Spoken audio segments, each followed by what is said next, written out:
Hey guys, tonight we're decking the halls in the least festive way imaginable. Christmas in a medieval castle. Not the cozy candlelight and carols version you're picturing.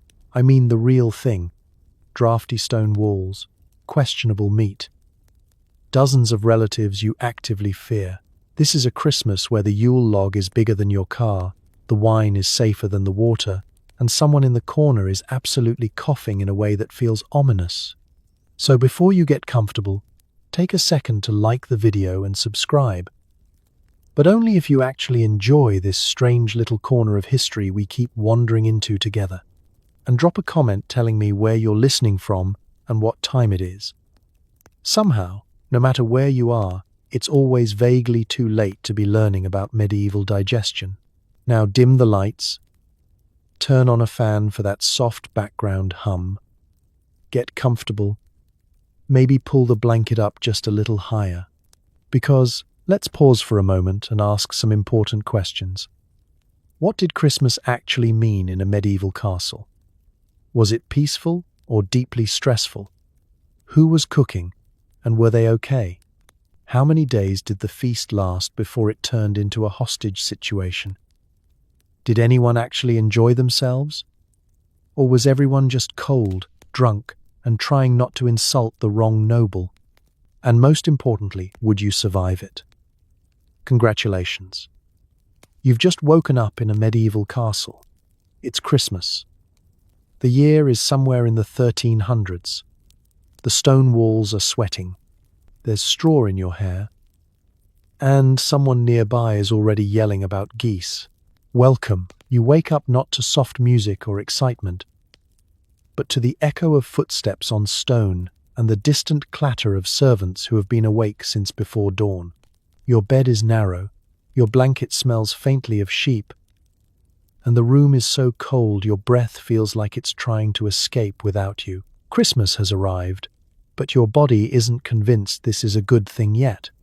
You lie there for a moment, staring into the dimness, trying to remember why today is special.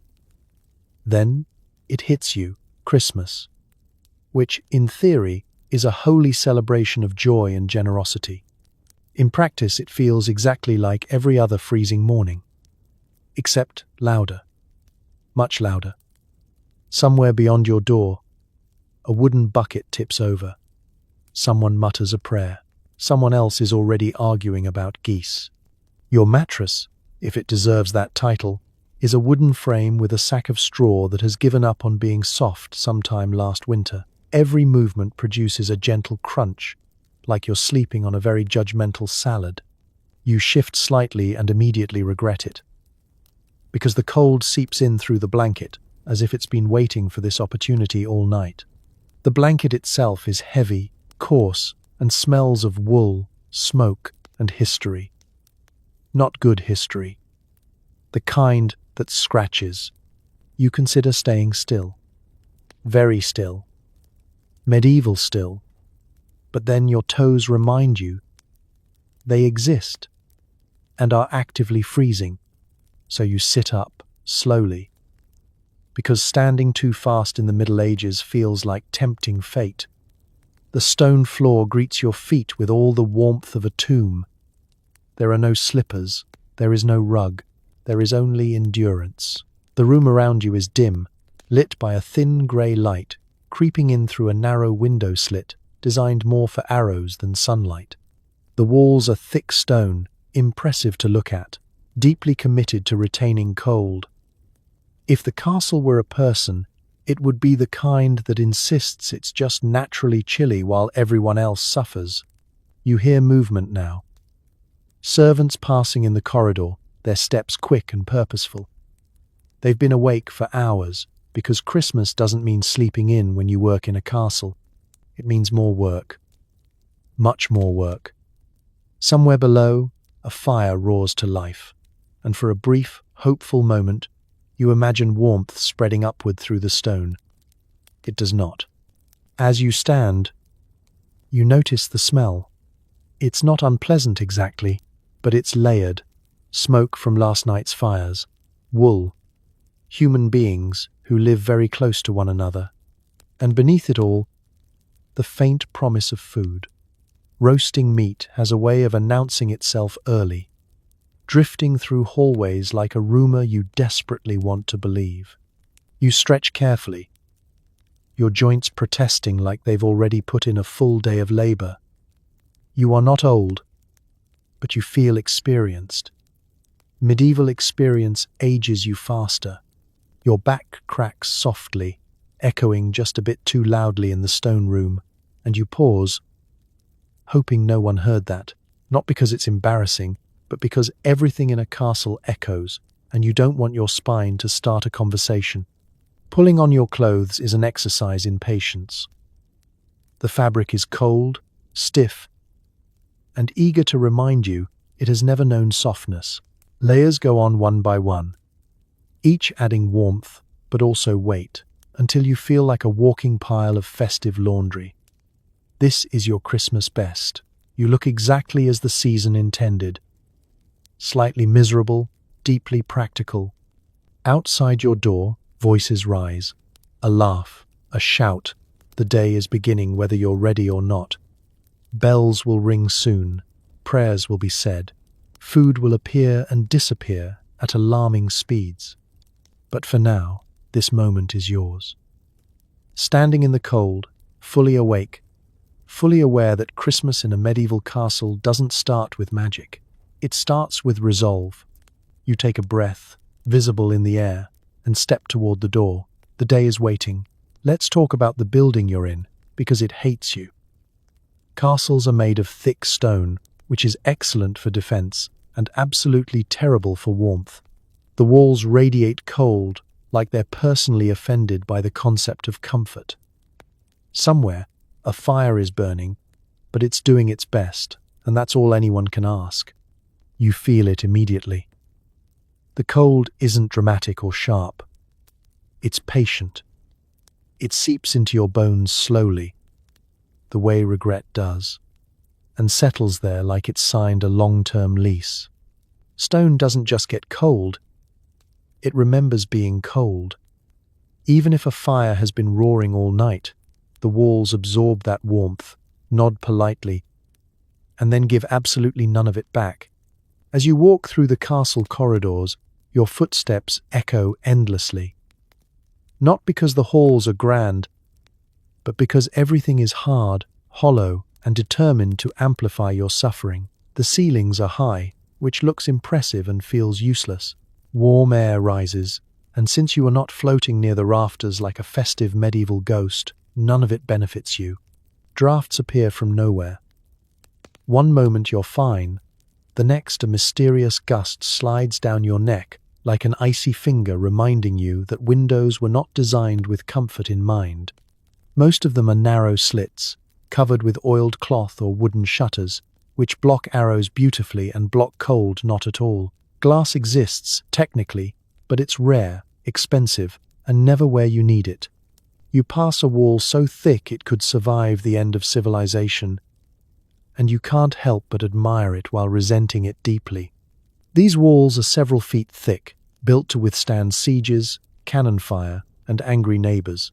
They are not built to care about your toes. Insulation, as a concept, has not yet arrived.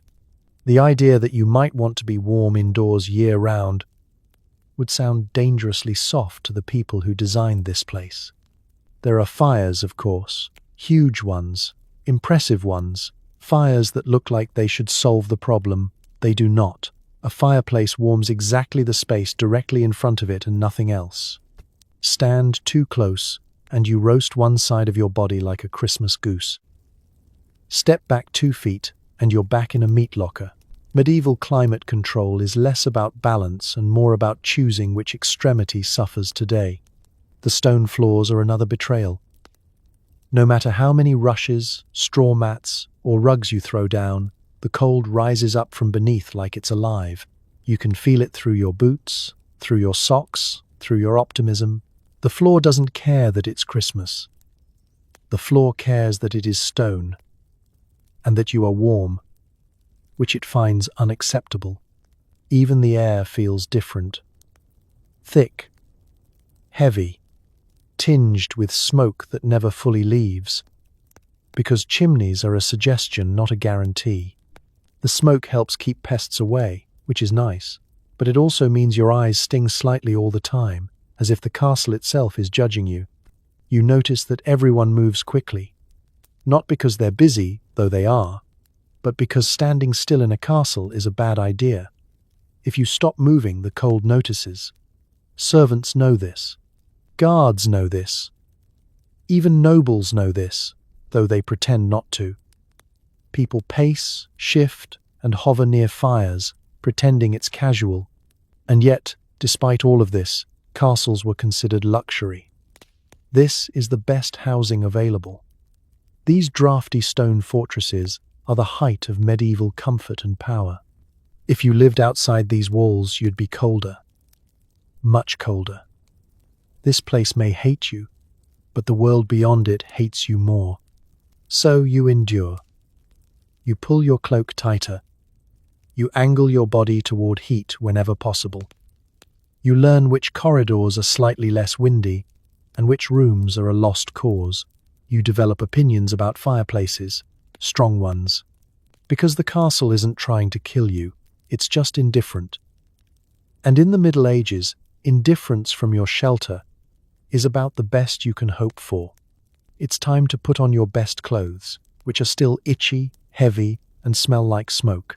Layers upon layers of wool are draped over you until you resemble a festive laundry pile. This is formal wear. You scratch politely and pretend not to notice the lice, because today is about joy. Dressing in the Middle Ages is not a quick activity. It's a process. A negotiation between your body and the fabrics that clearly resent being worn.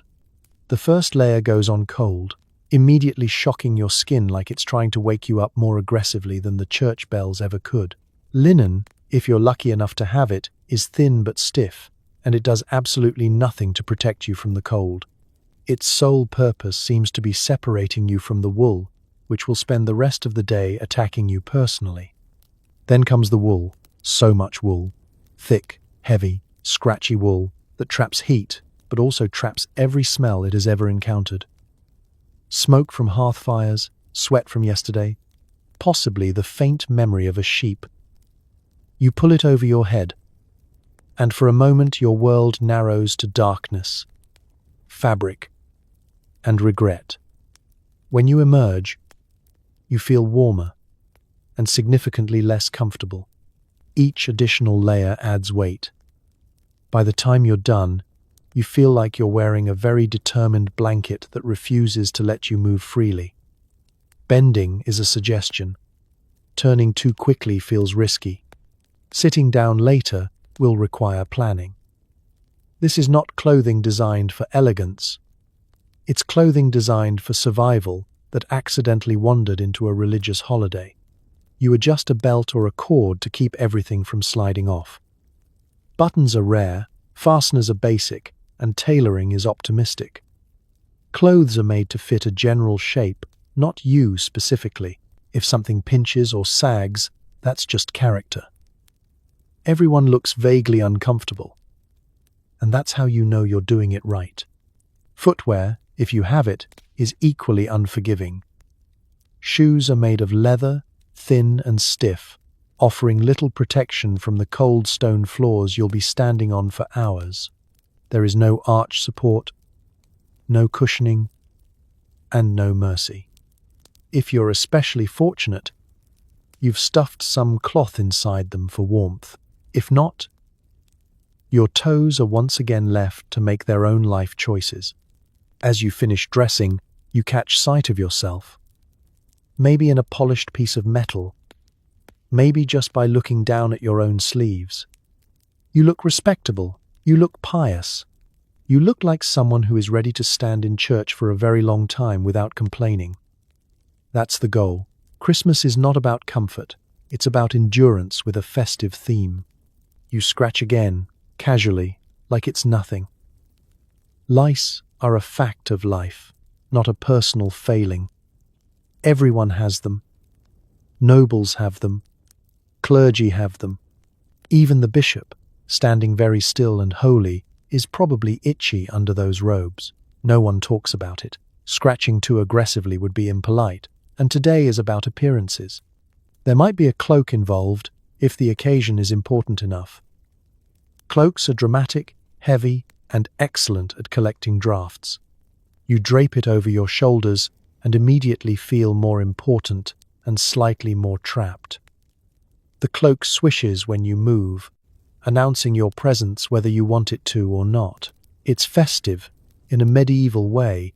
As you step toward the door, fully dressed now, you feel the weight of the day settle onto you along with the fabric. These clothes will not come off until much later. They will grow warmer, heavier, and more irritating as hours pass, as fires and bodies heat the air, as you eat and drink and sit and stand and sit again. But for now you're ready. Properly layered, properly uncomfortable, dressed for holiness, not happiness. You take a breath, scratch one last time for luck, and step out into Christmas, wrapped head to toe in tradition, wool, and quiet determination. Christmas in a castle means people. So many people. Servants running, nobles shouting instructions, children screaming with unchecked medieval enthusiasm. Somewhere, a dog is barking at a goose that absolutely should not be indoors. Silence will not be part of today's celebration. The sound hits you the moment you step into the corridor. It echoes off stone walls and vaulted ceilings, multiplying itself until every noise feels personal. A single dropped tray becomes a small event. Footsteps turn into thunder. Laughter ricochets down hallways like it's looking for a fight. Castles were built to intimidate invaders, not absorb sound, and today they are doing an excellent job of making sure everyone knows Christmas is happening. Servants move quickly, almost at a jog, because today's workload has doubled overnight. There are more fires to tend, more food to carry, more important people to not upset. You see arms full of bread, jugs of ale sloshing dangerously close to the rim, and baskets containing things that will eventually become dinner if they survive the trip. Someone nearly collides with you, mutters an apology, and disappears around a corner without slowing down. From somewhere deeper in the castle, a noble's voice rises above the rest, issuing instructions with the confidence of someone who has not been awake since dawn. The instructions contradict the ones you heard 10 minutes ago. This will not be addressed. People will simply adjust and hope no one notices. Children dart through the chaos like festive projectiles. They're too excited to walk and too bundled to move gracefully. Their voices are high, sharp, and unstoppable. They slide on stone floors, collide with benches, and reappear moments later laughing like nothing happened. Christmas energy in the Middle Ages is loud, physical, and mildly dangerous. The animals add their own commentary. Dogs bark because they bark at everything. Cats weave between legs, unimpressed. Somewhere, a goose honks indignantly, confused about why it has been invited indoors and deeply unhappy about it. Chickens cluck from a basket they do not trust. Livestock knows something important is happening and does not like it. Every room contributes its own noise. Kitchens roar with clanging pots and shouted instructions. Great halls fill with overlapping conversations as people arrive, greet one another, and immediately begin discussing food. Side chambers hum with quieter activity, prayers, whispered gossip, someone arguing softly about seating arrangements. There is no neutral space. The castle is awake, and it is not interested in lowering its voice. Even the architecture joins in. Doors creak dramatically. Stairs groan under the weight of boots and urgency. Banners flutter slightly in drafts, making soft flapping sounds that somehow add to the sense that nothing is ever truly still here. The castle breathes, and today it breathes loudly. You try to move with purpose, because standing still makes you a target. People bump into you, brush past you, shout greetings or apologies depending on their rank and mood. Eye contact becomes a hazard. If you look too engaged, someone might start a conversation. If you look too idle, someone might give you a task. The noise doesn't fade as the morning goes on. It builds. Bells ring. More people arrive. Fires roar higher. Conversations overlap until words lose meaning and become tone, excitement, stress, anticipation, hunger, all of it mixed together into a festive hum that never quite settles. And yet, beneath the chaos, there's a strange rhythm. Everyone knows what today is. Everyone knows it matters. Even the shouting has purpose. Even the noise feels intentional. This is celebration, medieval style, not quiet, not calm, but alive. You pause for a moment, surrounded by sound, and realize that this is Christmas here. Not silence, not peace. Just a castle full of people, all awake, all moving, all doing their best to make something meaningful happen before the cold claims the day. You take a breath, let the noise wash over you, and step back into it. You're offered breakfast, which is mostly bread, ale, and something boiled into submission. It's technically a feast day, so portions are generous, but flavor remains optional. You eat because it's polite, and because refusing food in the Middle Ages feels like tempting fate. The bread arrives first, it always does. Thick, dense slabs of it, cut unevenly and already hardening at the edges. This bread has seen things. It's made from coarse grains, maybe rye or barley, and possibly bulked up with something that was not originally meant to be food. You don't ask questions. You break off a piece and chew slowly. Because your teeth are precious and this bread has ambitions. Next comes the ale. Morning ale. Christmas morning ale. It's weak, cloudy, and faintly sour, but it's safer than the water, and that's what matters. You take a sip and feel the mild comfort of liquid that won't immediately betray you. Children drink it. Elders drink it. Everyone drinks it. Coffee has not been invented yet, and if it had, it would probably also taste like regret. Then there's the boiled thing. No one introduces it. It's ladled into a wooden bowl with confidence and placed in front of you, as if explanation would only complicate matters. It's some kind of porridge or pottage, thick enough to hold a spoon upright if you let it. You lean in and sniff cautiously. It smells warm and vegetal and faintly familiar in the way leftovers always do. This pot has history. It has been simmering for days, possibly longer, with new ingredients added whenever they appeared. Bits of grain, root vegetables, maybe a stray onion, maybe something that used to be a bean. On Christmas, it's dressed up slightly. Perhaps there's a hint of fat on top. A festive gesture. You stir it gently, hoping nothing stirs back. You take a bite. It's hot. Very hot. You wait politely for your mouth to recover, nodding as if this is exactly what you were hoping for. The flavor is there. It exists. It's not offensive, but it's not memorable either. This food is fuel, not pleasure. It's here to keep you standing through church and loud relatives. People around you eat with focus. No one lingers. Breakfast is a functional event. There are bigger meals coming, meals worth saving enthusiasm for. This is about starting the day without fainting. Conversation is minimal, partly because mouths are full and partly because it's too early to form opinions. You notice that portions are larger than usual. Christmas generosity extends even to breakfast, though no one makes a big deal of it. An extra slice of bread here, a fuller bowl there. It's subtle, but it matters. In a world where food is never guaranteed, abundance, even suspicious abundance, is celebrated quietly. Someone nearby makes a comment about how good it is today. You're not sure if they mean it or if it's just tradition to say that on feast days. You nod in agreement. Everyone nods. This is a communal understanding. We are grateful. We are fed. Let's not push it. As you eat, you become aware of your stomach's cautious optimism.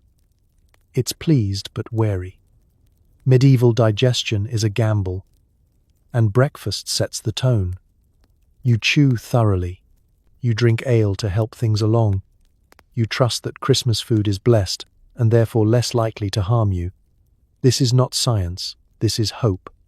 When you finish, your bowl is scraped clean with bread, because wasting food is unthinkable.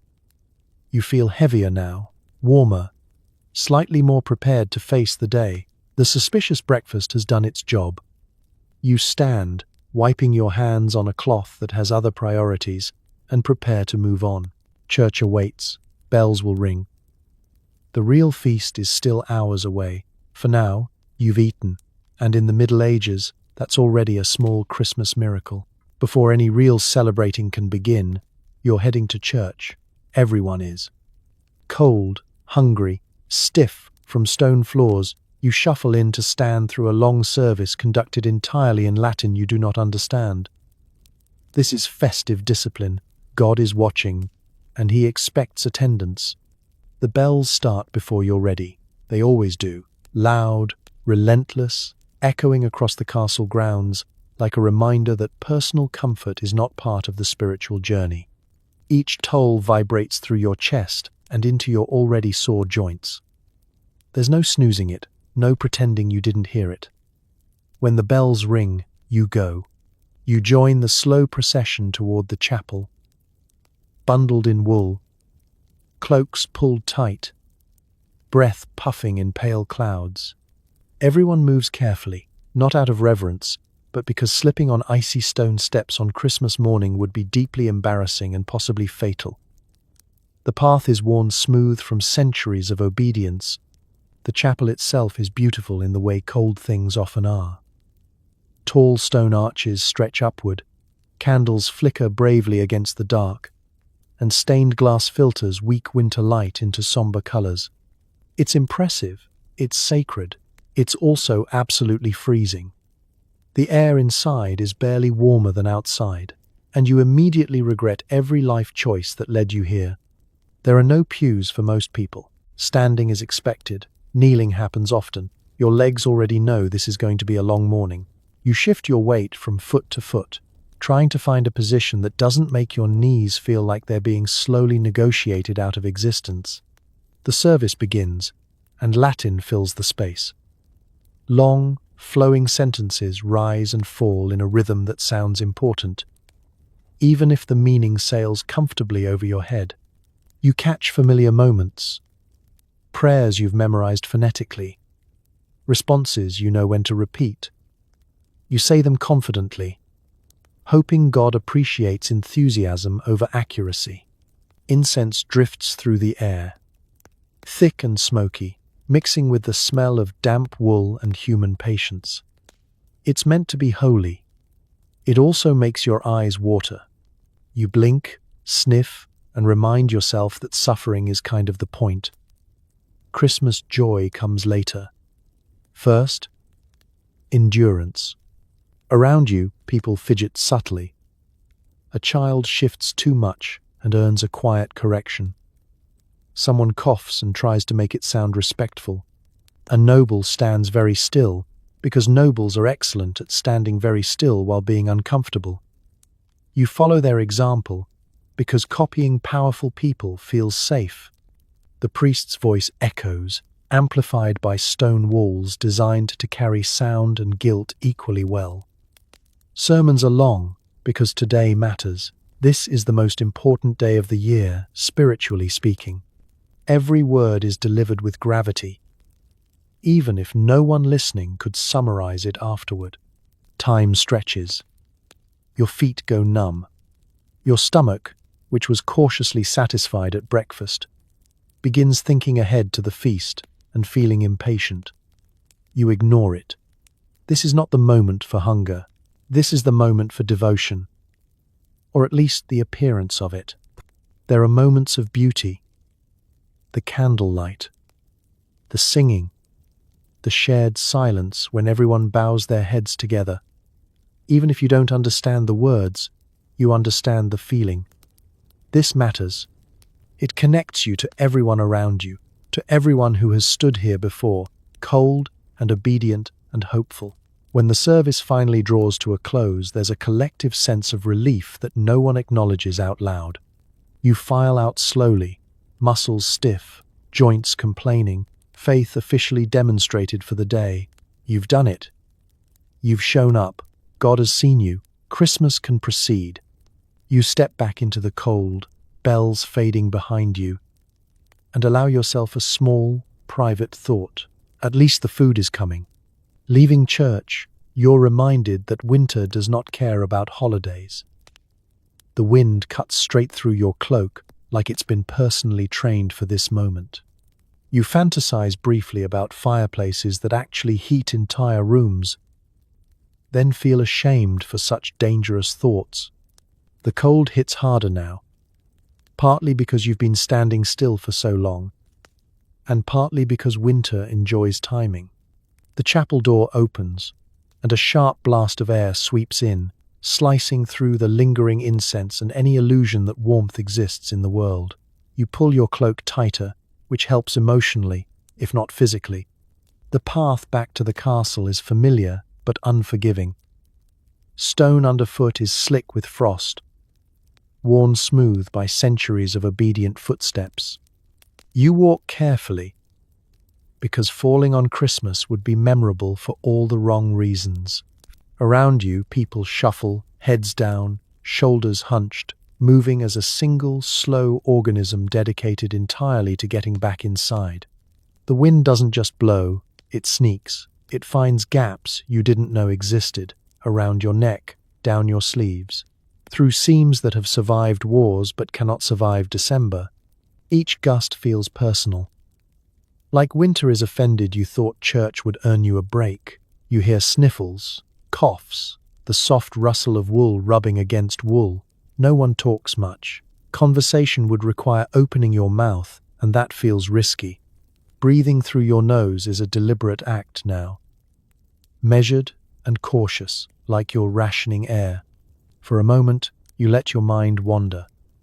You imagine warmth that spreads evenly, rooms that don't punish you for existing near walls, floors that don't feel like they're actively draining your will to live.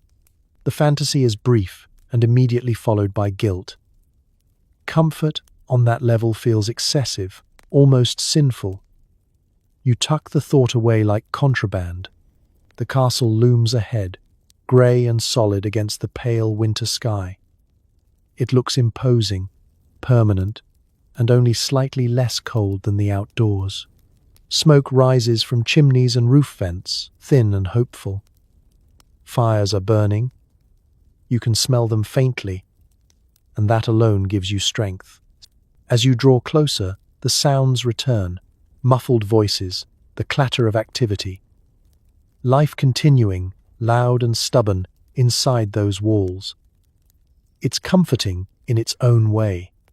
Noise means warmth. Noise means food is still being prepared.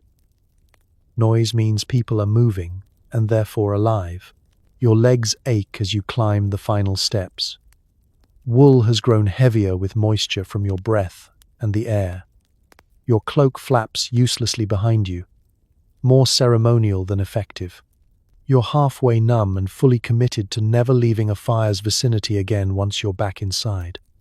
Someone ahead of you slips slightly and recovers with dignity. No one comments. We all pretend not to see it. This is medieval etiquette. Survival with grace. At the entrance, there's a brief bottleneck as everyone funnels through doors not designed for large crowds in heavy clothing. Cold air fights its way inside with you, determined to see the place for itself. The door closes behind you with a solid thud that feels like victory. Inside, the temperature rises by a few precious degrees. Not enough to relax, but enough to feel like a reward. Your fingers tingle painfully as warmth returns. It's uncomfortable, but it means circulation still exists, which feels like a win. You pause just long enough to appreciate that you made it. Church is done. The walk is over. The worst of the exposure has passed. Ahead of you, the castle hums with anticipation. The feast is coming. Fires are waiting. And for now, at least, winter has been held at the door. You shake the cold from your shoulders, step fully inside, and rejoin the noise. Now we enter the heart of Christmas, the castle kitchen. It's hot, loud, smoky, and terrifying. Dozens of servants rush around open flames, massive pots, and sharp knives, all under intense pressure. Someone is yelling about spices like they're liquid gold, because they are. The heat hits you first, a sudden wall of warmth that feels almost aggressive after hours in the cold. Your face flushes instantly. Your glasses, if you had them, would fog. The air is thick with smoke and steam, carrying the scent of roasting meat, boiling broth, and burning wood. It's intoxicating and overwhelming, like walking straight into the inside of a very stressed oven. The noise is constant. Pots clang. Knives thud against wooden blocks. Orders are shouted, repeated, contradicted, and shouted again. No one whispers here. There is no time. Christmas waits for no one, especially not the kitchen. Every servant moves with purpose, weaving around one another in tight, practiced patterns that leave no room for hesitation or curiosity. You step carefully, because this floor is slick with spilled water, grease, and history. One wrong move, and you're either underfoot or on fire. People pass you carrying things that are dangerously hot and incredibly important. A spilled pot could ruin a dish. A ruined dish could ruin someone's mood. A ruined mood could ruin your standing. This is how kitchens work. The fires dominate the room. Open hearths roar along the walls, stacked with iron pots suspended over flames. Some are so large you could comfortably fit a child inside, which no one is suggesting. But the thought crosses your mind. Flames crackle and pop, sparks leaping upward as logs are fed into the inferno. Heat radiates outward unevenly, creating pockets of sweat and sudden relief as you move. At the center of the chaos are the cooks, faces flushed, hair tied back or covered, sleeves rolled up. These people are professionals. They know exactly what they're doing and are deeply annoyed by anything that gets in the way of doing it. Christmas magnifies everything. Portions are larger. Dishes are more elaborate. Expectations are higher. Mistakes are not welcome. Someone stirs a massive pot with a paddle that looks better suited for rowing a boat. Steam billows upward, fogging the room and making everything feel dreamlike. You catch a glimpse of what's inside, thick stew, dark and rich, with chunks of meat and vegetables disappearing beneath the surface. This is not subtle cooking, this is commitment. On nearby tables, ingredients are laid out with reverence. Bread stacked high, herbs chopped finely, onions in quantities that suggest someone will be crying for hours, and spices. Small, precious bundles of them, cinnamon, cloves, maybe even a pinch of pepper. These are handled carefully, measured with attention, because each grain represents money, trade routes, and status. Someone yells again about not wasting them, and everyone nods solemnly. The smell is incredible. Fat drips onto flames, sending up bursts of savory smoke. Herbs release their oils. The promise of the feast hangs in the air so thick you could almost chew it. Your stomach reacts immediately, loud enough that you hope no one notices. They're too busy. Everyone here is too busy. There's tension under the movement. This meal matters. The lord of the castle will eat this. Important guests will judge it. The reputation of the household rides on timing and taste. The kitchen carries that weight, sweating and swearing and pushing forward anyway. You realize that while the rest of the castle celebrates, this room works. Christmas joy, in its purest form, is labor. Hard, relentless, skilled labor that turns raw ingredients into something worthy of ceremony. Eventually, you back away, careful not to disrupt the flow.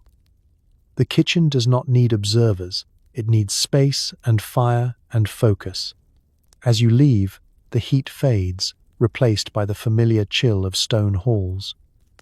But the smell follows you, clinging to your clothes and your thoughts. The feast is coming. And now you know exactly how hard it's fighting to exist.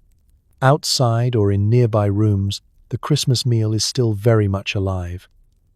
Geese honk aggressively, pigs look nervous, and chickens are having a bad day. You make brief eye contact with a goose and immediately feel guilty, then hungry again. The animals know something is wrong. They may not understand Christmas, but they understand tension, and the air is thick with it. Geese strut and hiss like they're daring someone to make the first move. Pigs shift their weight and snort, sensing that today is not a normal day. Chickens flap in tight enclosures, offended by everything and everyone. These animals aren't hidden away neatly. They're close, very close. Medieval kitchens don't have a comfortable separation between food preparation and food existence. You can hear them from the corridors, smell them mingling with smoke and straw, and occasionally step around them when someone has temporarily parked a goose somewhere inconvenient. The goose you lock eyes with is large, white, and deeply judgmental. It honks loudly, as if protesting the entire concept of Christmas. You avert your gaze, because staring feels rude under the circumstances. Still, the image sticks with you. This goose has no idea it's about to become the centerpiece of the feast, or maybe it does, and that's why it's so angry. Pigs are kept nearby for convenience and warmth, their breath steaming in the cold air. They're practical animals, heavy and quiet, but today even they seem unsettled. A pig meets your gaze briefly, then looks away like it doesn't want to make this weird. You appreciate that. Chickens are everywhere.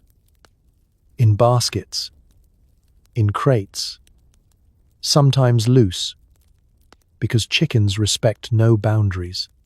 They cluck indignantly, feathers ruffled, occasionally pecking at stray bits of straw or each other. This is, by all accounts, a bad day to be a chicken. There's a strange emotional moment here.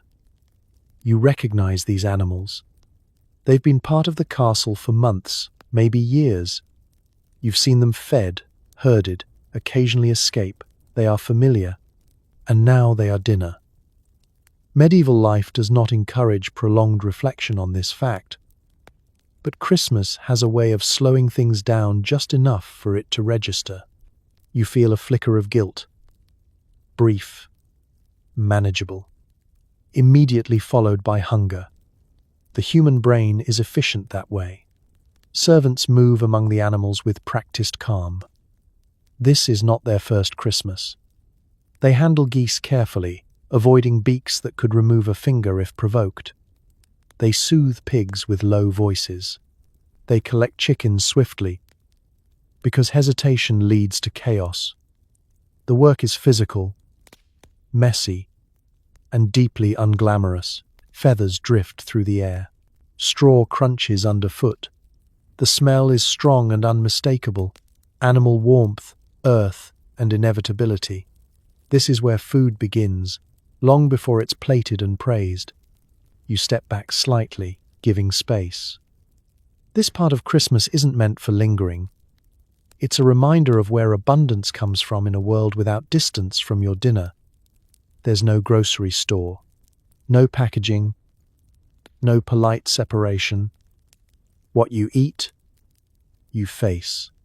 And yet, there's also gratitude here. These animals represent survival. They are wealth, celebration, and the promise of warmth in the form of calories. On Christmas, they are offered up with intention, not waste. Everything will be used. Nothing will be taken lightly. The goose honks again, louder this time. You sigh, quietly apologetic, then immediately imagine it roasted, skin crisped, fat rendered, served with bread and herbs. The guilt fades. Hunger wins. You turn away as the work continues, the sounds following you down the corridor. Honks, clucks, snorts, and human voices blending into a strange, seasonal soundtrack. The feast is still alive, but not for long. And everyone, animals included, seems to know it. As cooking continues, the smell spreads everywhere. Meat, fat, smoke, herbs, it's overwhelming in the best and worst ways. Your stomach starts making decisions without consulting you. Everyone suddenly becomes very patient about waiting, which is not their normal personality. It begins subtly, almost politely, a faint richness in the air, easy to ignore if you try. Then it grows. It creeps through corridors, climbs stairwells, and settles into rooms like it owns the place. The castle, which normally smells like cold stone, smoke, and damp wool, is transformed into something dangerously hopeful. The scent of roasting meat is the loudest. It's deep and savory, carried on warm air drifting out from the kitchens. Fat drips onto flames somewhere below, sending up bursts of smell so powerful they feel physical. You pause mid-step without realizing it, inhaling deeply like someone who hasn't eaten properly in weeks, which, to be fair, you haven't. Herbs follow close behind: rosemary, sage, things that grow slowly and are used carefully. Their sharp green scent cuts through the heaviness of the meat, reminding everyone that this is a special day. Someone invested thought and resources into this. Someone planned ahead. That alone feels festive. Smoke lingers in the background, as it always does, but today it's different. Instead of just stinging your eyes and clinging to your clothes, it carries promise. This is celebratory smoke, purposeful smoke, the kind you forgive for existing. Your stomach responds immediately and without dignity. A low, unmistakable sound escapes it, and you glance around, hoping no one heard. They did. They just pretend they didn't, because their stomachs are doing the same thing. Hunger is contagious, and the smell has infected everyone. People start hovering, not obviously, casually, lingering near doorways, pretending to admire tapestries or discuss nothing in particular, all while subtly angling themselves closer to the source of the smell. This is strategic positioning. No one wants to be far away when the call to eat finally comes. Conversations slow down. Tempers soften. Even the most irritable nobles become oddly agreeable. Hunger has united everyone in a fragile truce. Disagreements can wait. Seating disputes can wait. Right now, the smell has convinced everyone that patience is a virtue worth practicing. The castle air grows warmer as fires rage on. Heat and scent mix, wrapping around you like an invisible blanket. It's almost comforting, almost just enough to remind you what comfort feels like without fully delivering it. This is medieval anticipation, stretched thin. Servants pass by carrying covered dishes, and every head turns, every single one. You catch glimpses of steam escaping from beneath lids, and it feels personal. Someone drops a hint about how much longer it will be, and that information spreads faster than any official announcement. The smell reaches places it has no business being. Bedrooms, chapels, storage rooms. Even the coldest corners of the castle are no longer safe from it. It settles into your clothes, your hair, your thoughts. You will dream of this smell later. You already know that. Time becomes strange. Minutes feel longer. Bells feel quieter. Everything not related to eating fades slightly into the background. This is the power of a feast in a world where food is work, risk, and survival. Smell is memory here. Smell is reward. You notice people breathing differently, deeper, slower, like they're trying to savor the air itself. Children stop running and start asking questions. Adults stop answering honestly. Everyone knows better than to promise food before it's ready. And still, you wait. The smell grows richer, heavier, almost teasing now. It's no longer a preview, it's an announcement. Christmas is coming to the table, whether you're ready or not. You swallow, adjust your cloak, and try to look composed. Inside, your stomach has already seated itself and is tapping its fingers impatiently. The feast hasn't begun yet, but the castle already knows it will. The noble in charge finally appears, dressed in expensive fabrics and looking deeply satisfied with existence. This person has been warm all morning. Their presence signals that the feast is getting closer, and everyone subtly adjusts their behavior to survive socially. You feel it before you see them. The shift in the room. Conversations soften mid-sentence. Servants straighten just a little faster. Someone clears their throat, like it's suddenly part of their job description. Power has entered the space, and it's wearing velvet. The Lord moves slowly, deliberately, as if time itself is something they own. Their clothes are layered too, but in a very different way than yours. Rich fabrics, deep colors, fur that looks soft instead of defensive. Everything fits properly. Nothing scratches. This is what warmth looks like when it has money. They smile broadly. Because this is their day as much as it is anyone's. Christmas is a chance to display generosity, authority, and success all at once. A full table reflects well on leadership. A happy household means loyalty. A well-fed castle is a stable castle. This entrance is not accidental. It's theatre. You bow, or nod, or perform whatever gesture is appropriate to your position, hoping it lands correctly. Too much enthusiasm looks suspicious. Too little looks disrespectful. You aim for polite awareness. This is a skill you've learned over time. The Lord greets people by name or by approximation, which still feels impressive. A few compliments are handed out like gifts. Someone laughs a little too hard, someone else blushes. The hierarchy settles itself neatly into place.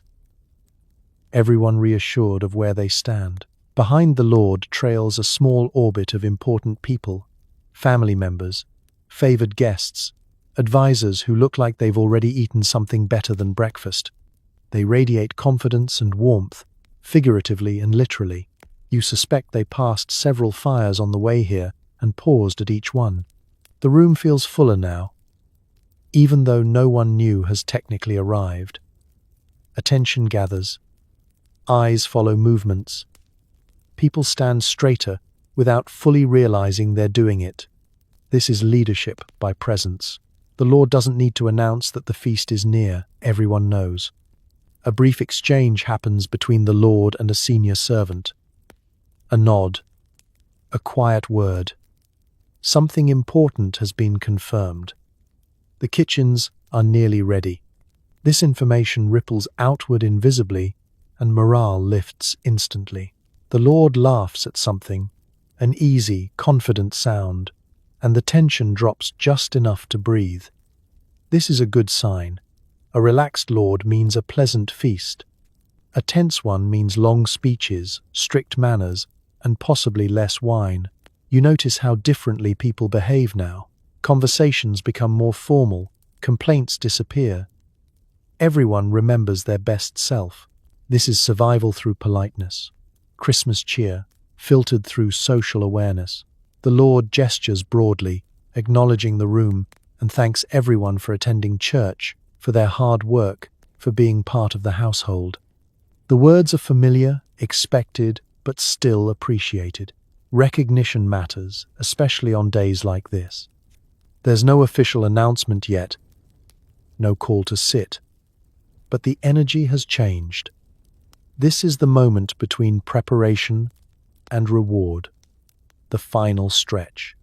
You feel it in your posture, in the way you stop pacing and start waiting. The feast is no longer theoretical, it's imminent. The Lord takes their place, still standing, still smiling, and the room holds steady around them. Christmas is about to move from smell to reality.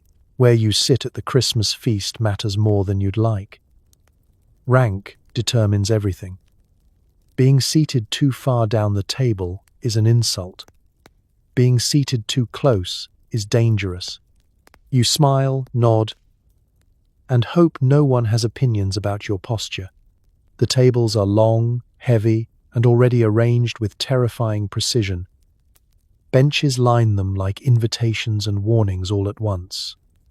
There is no casual seating here, no grabbing a chair and seeing how it feels. Every place has been decided in advance, either by careful planning or by tradition older than memory. And everyone knows where they are supposed to go. You scan the room subtly, trying to spot someone of similar rank. This is not about companionship. It's about survival. Sit too high and you look arrogant. Sit too low and you look forgotten. Both are bad. The safest position is slightly uncomfortable but socially invisible. The Lord's table is at the head of the hall, elevated just enough to remind everyone who matters most. Closest to them are family members and honored guests, people whose names are said carefully and whose opinions carry weight. Their seats are soft, their portions generous, their lives relatively stable. As you move down the table, status declines inch by inch. The food will be the same, mostly, but the attention will not. People seated further away receive less eye contact, fewer comments, and a stronger draft from the door. This is not accidental. Architecture and hierarchy work together beautifully here. You approach your assigned place, heart rate slightly elevated, hoping no one has decided it's wrong. Someone nearby hesitates, then moves on. Good sign. You are where you belong, or at least where no one objects. You sit carefully, smoothing your clothes, aware that posture is being assessed. Sitting too casually looks disrespectful. Sitting too stiff looks suspicious. You aim for attentive humility. This is an art form. Around you, people settle in with forced ease. Greetings are exchanged. Compliments about clothing are offered and received like diplomatic treaties. Everyone is very polite. This is the most dangerous phase of the meal, when nothing has gone wrong yet. You notice small shifts. Someone has been seated one place lower than last year and is pretending not to care. Someone else has moved up and is pretending they deserve it. These things are noted. Christmas feasts have long memories. Servants move between tables, making final adjustments. A bench is nudged. A cup is placed. Someone is quietly redirected to another spot with the kind of apology that carries no real sympathy. This is all part of the system. You become very aware of your neighbors. Who you sit next to matters almost as much as where. A talkative neighbor could be a blessing or a curse. A silent one could be peaceful or judgmental. You exchange polite nods, silently agreeing not to cause problems. The hall fills with low conversation, a controlled murmur that echoes softly off stone walls. Fires crackle, candles flicker. The tension is palpable, like everyone is holding their breath together. You rest your hands on the table, careful not to fidget. You have survived the seating. This is a victory worth acknowledging privately. Somewhere at the head of the hall, the Lord prepares to signal the start of the feast. You straighten just a bit more, ready for whatever comes next, because at this table, your seat isn't just furniture, it's a statement. Food arrives in waves. Whole animals, massive trenches of bread, bowls of stew that could drown a man. This is not portion control, this is a statement. You eat slowly, knowing this might be the best meal you'll have all year, possibly your entire life. The first course doesn't ease in. It announces itself. Servants emerge in a procession, carrying platters so heavy they require teamwork and concentration. Steam rises from the dishes like a blessing. The smell that's haunted the castle all day finally becomes real, and the room collectively leans forward. Bread hits the table first, thick slabs arranged like building materials. This bread is meant to be handled, torn, used. You break off a piece and set it aside, because bread here is more than food. It's a utensil, a sponge, a strategy. Then the meat arrives. Roasted birds, skin browned and glistening, presented whole as if to remind everyone what abundance looks like. A pig is carried in, its presence commanding silence for a brief moment. This is not subtle dining. This is spectacle. Bowls of stew follow, dark and rich, ladled generously. Someone nearly spills one and recovers heroically, earning quiet appreciation. The stew smells like patience and effort. Layers of flavor built slowly over time. You watch it slosh gently as it's set down, already planning your approach. You begin carefully. A bite of meat, a dip of bread, a sip of ale. You pace yourself, because this feast is not a sprint. It's a marathon, and you respect it. Eating too fast is risky. Eating too slow is also risky. You aim for steady gratitude.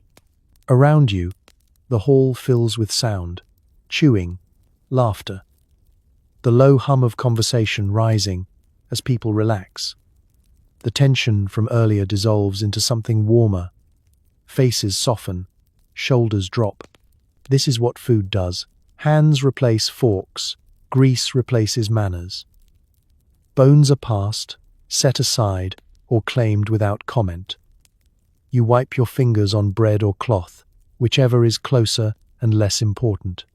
This is not a place for delicacy. More dishes appear before you finish the first. Someone laughs in disbelief. Someone murmurs a prayer of thanks that sounds very sincere. The Lord's generosity is on full display, and everyone understands the message. The household is strong, the year was good enough, and tonight there is plenty. You take another bite and close your eyes briefly. The flavor is real. Salt, fat, herbs, things you don't taste often, layered together. It's grounding. It reminds you what effort tastes like. Wine and ale flow more freely now. Cups are refilled without asking. Conversations grow louder. Stories begin to repeat. Someone makes a joke that lands well. Someone else makes one that doesn't and pretends it did. You watch people eat with intention. No one wastes food. Even amid excess, there's respect. Bones will be boiled later. Bread will soak up every drop. Leftovers will be guarded like treasure. This feast is generous, not careless. You feel full sooner than expected, but you keep going, slowly, thoughtfully. This isn't indulgence for its own sake. It's survival banking. Calories stored for colder days. As the courses continue, you lose track of how many there have been. Meat, stew, bread. Something sweet appears briefly and disappears faster. You stop questioning it. By the time you pause, hands resting on the table, stomach warm and heavy, you realize something important. This isn't just eating, this is proof. Proof that for one night, at least, there is enough. Wine and ale flow freely, because water is still untrustworthy. Everyone drinks, including people who should not be making decisions anymore. Laughter gets louder, stories get worse, and someone is definitely going to regret a comment made before sunset. The cups appear almost immediately, set down with the confidence of something essential. No one questions it. Water exists, technically, but it's a gamble, and Christmas is not the day to test fate. Ale is safer. Wine is celebratory. Both are everywhere. You lift your cup and take a careful sip. The ale is weak, cloudy, and slightly sour, but it does its job. It's warm enough to be comforting and mild enough that you can drink it all day without collapsing immediately. Wine, when it comes, is stronger, darker, and treated with a little more respect. It's poured less often, but more enthusiastically.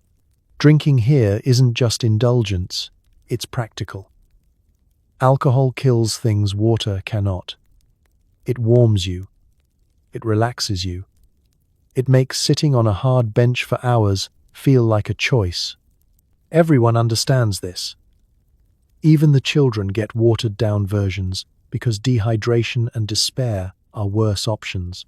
As the cups are refilled, the volume in the hall rises. Conversations overlap. Laughter echoes. People lean closer, voices dropping or rising depending on how brave they feel.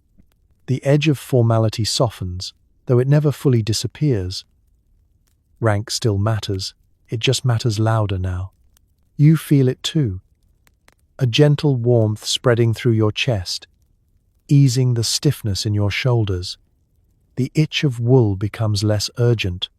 The cold, still present, feels less personal. You take another sip and think, briefly, that this might be your favorite part of Christmas. Stories begin. Not good ones, long ones, rambling ones. Someone recounts a hunting tale that grows more impressive with every retelling. Someone else interrupts with a story that starts halfway through and never quite finds the point. Everyone listens anyway, because the alternative is silence. And silence feels awkward now. Laughter erupts at odd moments, not always where it should. A joke lands late. A remark that might have been polite earlier is now suspiciously honest. You smile carefully, monitoring your own words. Because alcohol is generous with confidence, but stingy with consequences. Servants move through the hall refilling cups, stepping around feet and benches with practiced ease. They see everything. They remember everything. Tomorrow, they will know exactly who drank too much and who said something regrettable. This knowledge is power. Someone nearby leans in and whispers something conspiratorial. You nod as if it makes sense. It doesn't, but that's fine. Christmas drinking is not about clarity, it's about momentum. The Lord raises a cup at some point. A toast is made. Everyone lifts their drink, some spilling slightly in the process. The words are familiar. Gratitude, blessings, prosperity. You drink when everyone else drinks, because that's how you stay included. Time blurs. Cups empty and fill again. The room grows warmer, louder, more alive. Someone sings a line of a song and stops. Someone else finishes it badly. Applause happens anyway. You take a moment to check in with yourself. You're warm, you're fed, you're a little light-headed. This feels dangerous but pleasant, like leaning too far back in a chair that hasn't collapsed yet. As the afternoon wears on, you know one thing for certain. This many drinks, combined with this many opinions, will absolutely produce consequences. But for now, the cup is full, the hall is loud, and Christmas is flowing freely. Hands replace forks, grease replaces napkins. Bones are discarded wherever gravity allows. You do your best to appear refined while gnawing on meat like an animal that has seen things. This is normal. This is Christmas. There are utensils, technically. Knives exist, sharp and personal, used mostly for carving and occasionally for emphasis during a story. Forks, however, are rare and viewed with mild suspicion. Fingers are the primary tools, and everyone accepts this without comment. You tear bread, grasp meat, and wipe your hands as discreetly as possible on cloth that has already given up. Grease is everywhere. It coats fingers, lips, and the edges of cups. It glistens on tabletops and drips onto bread, like it's meant to be there. You lick your thumb once, realize you've been seen, and immediately pretend it was a strategic move. No one judges you. They are too busy doing the same thing. Bones pile up quickly. Chicken bones, goose bones. Mysterious bones you don't remember receiving but now have anyway. They're set aside on plates, trenchers, or directly onto the table if space runs out. Occasionally one falls to the floor, and no one reacts. Someone's dog takes this as an invitation. You attempt restraint. Small bites. Slow chewing, polite pauses. This works for about 5 minutes. Then the food asserts itself. The meat is tender, flavorful, and demands attention. You lean in, hands engaged, and abandon dignity in favor of efficiency. Conversation continues around full mouths. Words are punctuated by chewing and swallowing. You learn to listen for tone rather than clarity. Someone laughs mid-bite and nearly regrets it. Someone else wipes their mouth with the back of their hand and keeps talking. There are rules, but they are flexible. Don't reach across someone important. Don't take the last piece unless offered. Don't comment on how much someone is eating. Everything else is negotiable. This is not about refinement. It's about shared experience. You notice how everyone looks more relaxed now. The stiffness from earlier has melted away. Posture softens. People lean back, elbows on tables, telling stories with their hands. Food has done its job. Servants pass by clearing bones and replacing trenchers. Bread that once served as a plate is now soaked with sauce and grease. It will be eaten later or fed to animals. Nothing is wasted. Everything has a second purpose. You catch yourself enjoying the mess, the freedom of it. There's something grounding about eating this way, about not pretending food is anything other than what it is. Fuel, celebration, survival. At one point, you realize you're holding a bone in one hand and a cup in the other, listening intently to a story you've already heard twice. This feels right. This feels like Christmas. Someone across the table burps quietly and apologizes. The apology is waved away. It happens again, louder, and this time it earns laughter. Boundaries are soft now. You wipe your hands again. Noticing the cloth is no longer effective, you stop caring. Everyone smells like smoke, meat, and wine anyway. Cleanliness has lost the argument. As the meal continues, you find a rhythm. Eat, drink, listen, laugh, wipe hands, repeat. Time stretches comfortably. This isn't chaos. It's controlled informality. A break from the rigid structure of everyday life. Sanctioned by the calendar and blessed by abundance. You look down at the table, at the bones, the crumbs, the stains, and realize something quietly comforting. This is what celebration looks like when survival is the baseline. Messy, honest, shared. After eating, entertainers arrive.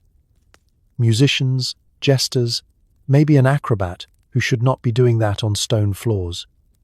The jokes are loud, physical, and occasionally aimed at someone important. Everyone laughs just a little too hard, just in case. The shift happens quickly. Plates are cleared, bones vanish, cups are refilled, and suddenly the great hall is no longer about eating, it's about watching. Chairs scrape, people turn.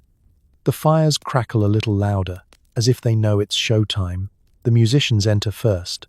Fiddles, drums, flutes, instruments that sound cheerful, even when played aggressively. The music is loud, rhythmic, and impossible to ignore. It echoes off the stone walls and settles into your chest, vibrating there like a second heartbeat. You tap your foot without realizing it, then stop, because you're not sure if foot tapping is acceptable at your rank. Then comes the jester. They burst into the room with the confidence of someone who knows they're protected by tradition and timing. Their clothes are bright, mismatched, and deliberately ridiculous. Bells jingle when they move, ensuring no one can ignore them even if they desperately want to. This person's job is to be unhinged in a room full of powerful people, and somehow survive. The jokes begin immediately. Physical humor first, falls that are almost real, exaggerated gestures, faces pulled into shapes you didn't know faces could make. Laughter ripples through the hall, relieved and enthusiastic. Safe jokes, warm-up jokes. Then the commentary starts. The jester begins poking gently at the room, at the food, at the weather, at how long church was. People laugh, nodding knowingly. This feels good. This feels communal. You relax slightly, letting the sound wash over you. Then the jokes sharpen. A comment about a noble's appetite. A playful jab at someone's fashion choices. The laughter gets louder, faster. Everyone glances quickly at the target, then back to the jester, gauging reactions. The jester bows, grins, moves on just in time. Perfect timing. Survival timing. You realize this is dangerous work, because sometimes the jokes land too close. A reference to a failed harvest. A hint about a family rivalry. A line that skims the edge of truth, and then leaps over it. The room freezes for half a second, then erupts into laughter that feels a little forced. This is the sound of people choosing joy over consequences. The acrobat appears next, because of course there's an acrobat.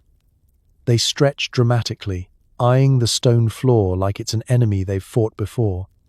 The crowd watches with a mix of admiration and concern. One slip here isn't embarrassing, it's permanent. They leap, they tumble, they land too close to the fire. Someone gasps, someone laughs. The acrobat bows deeply, alive, and the hall applauds with genuine relief. You clap harder than necessary, grateful not to be doing that job. Music picks up again, faster now. Someone starts clapping along. Someone else hums badly. A few brave souls sway where they sit. Dancing will come later, once enough wine has erased self-awareness. The jokes continue, growing bolder as the room grows warmer. The jester circles back to the lord of the castle, delivering a line that balances perfectly between flattering and alarming. The lord laughs. Everyone laughs louder. Crisis averted. You notice how carefully the entertainers watch the room. They read faces. They adjust instantly. This isn't random chaos, it's skilled navigation. Humor as diplomacy. Entertainment as tightrope walking. By now, your cheeks hurt from smiling. The noise is constant. Laughter. Music. Applause. Someone drops a cup and it becomes part of the rhythm. The castle feels alive in a different way now. Less formal. More unpredictable. You lean back slightly, feeling the bench beneath you, the fire's warmth at your side, the hum of voices around you. This part of Christmas is exhilarating and exhausting. Joy with sharp edges. As the entertainers bow and move on, you exhale without realizing you were holding your breath. That was fun, that was dangerous, and somehow everyone survived. As the day wears on, games begin. Dice, cards, bets made with coins or favors. Someone loses badly, someone else wins too much. Tension simmers beneath the cheer, because Christmas joy does not cancel grudges. The games don't start officially. They just happen. Someone produces dice from a pouch, like it's a perfectly normal thing to carry at all times. Someone else clears a small space on the table, pushing aside cups and crumbs with the confidence of a person who has done this before. A few coins appear, then a few more, and just like that, Christmas becomes competitive. Dice are the loudest. They clatter across wooden tables and stone floors, bouncing unpredictably, drawing small crowds wherever they land. Everyone leans in to see the result, because luck is fascinating and deeply personal. You watch people cheer or groan based on numbers that would mean nothing on any other day. Cards follow. Simple decks, well-worn, corners soft from use. The rules vary depending on who's playing and how sober they are. No one seems to agree on them completely, but that doesn't stop anyone. Winning is more important than consistency. You're invited to join a game. You hesitate because hesitation feels wise, but refusing also feels risky. You sit, placing a small coin on the table, just enough to show interest without commitment. This feels like a good balance. At first it's light-hearted, small stakes, laughing losses, friendly teasing. You lose a round and shrug it off with a smile. Because today is about joy. You win a round and try not to look too pleased. Balance is key. As the afternoon stretches on, the tone shifts. The wine has done its work. The coins stack higher. Bets expand beyond money, promises, favors, boasts. Someone wagers something they probably shouldn't. The table gets quieter. Focus sharpening. You notice how people react to losing. Some laugh it off. Some go very still. Some start talking faster, as if words might change the outcome next time. This is not just a game anymore. This is pride with dice. Someone wins several rounds in a row. Too many. Their pile of coins grows impressively. The smiles around the table thin slightly. Congratulations are offered, but they sound strained. Winning too much is its own kind of danger. Nearby, another game dissolves into an argument over rules that definitely existed 5 minutes ago. Voices rise, then lower again when someone important walks by. The argument pauses, unresolved, waiting for a better moment. You feel the tension under the cheer now. Christmas warmth can only cover so much. Old rivalries don't disappear just because the calendar says so. They just sit quietly, sipping wine, waiting for a bad roll. Someone suggests upping the stakes. Someone else agrees too quickly. You consider leaving. This feels like a moment where good decisions become optional. You lose again, and this time it stings, not because of the coin, but because of the way the winner looks at you, just a little too pleased. You smile anyway. This is not the place to escalate. Around you, laughter continues, but it's sharper now. Jokes land with edges. Compliments carry subtext. The games are still fun, technically, but they're also revealing things people usually keep hidden. Eventually, you stand, citing the need for more wine or a better seat or air. No one argues. The game continues without you, intensity rising as you step away. From a distance, you watch the dice roll again. Cheers. Groans. Someone slaps the table. Someone else goes quiet. Christmas games are meant to entertain, and they do, but they also remind everyone of something important. Luck changes. People remember. Night falls early, and the castle transforms. Torches flicker, shadows stretch, and the cold creeps back in. Fires are stoked, cloaks pulled tighter, and conversations grow quieter and stranger. This is when secrets feel heavier. The light changes first. Daylight fades through narrow windows until it disappears entirely, replaced by torchlight and fireglow. Everything becomes softer and more dramatic at the same time. Faces half-lit, corners deep with shadow.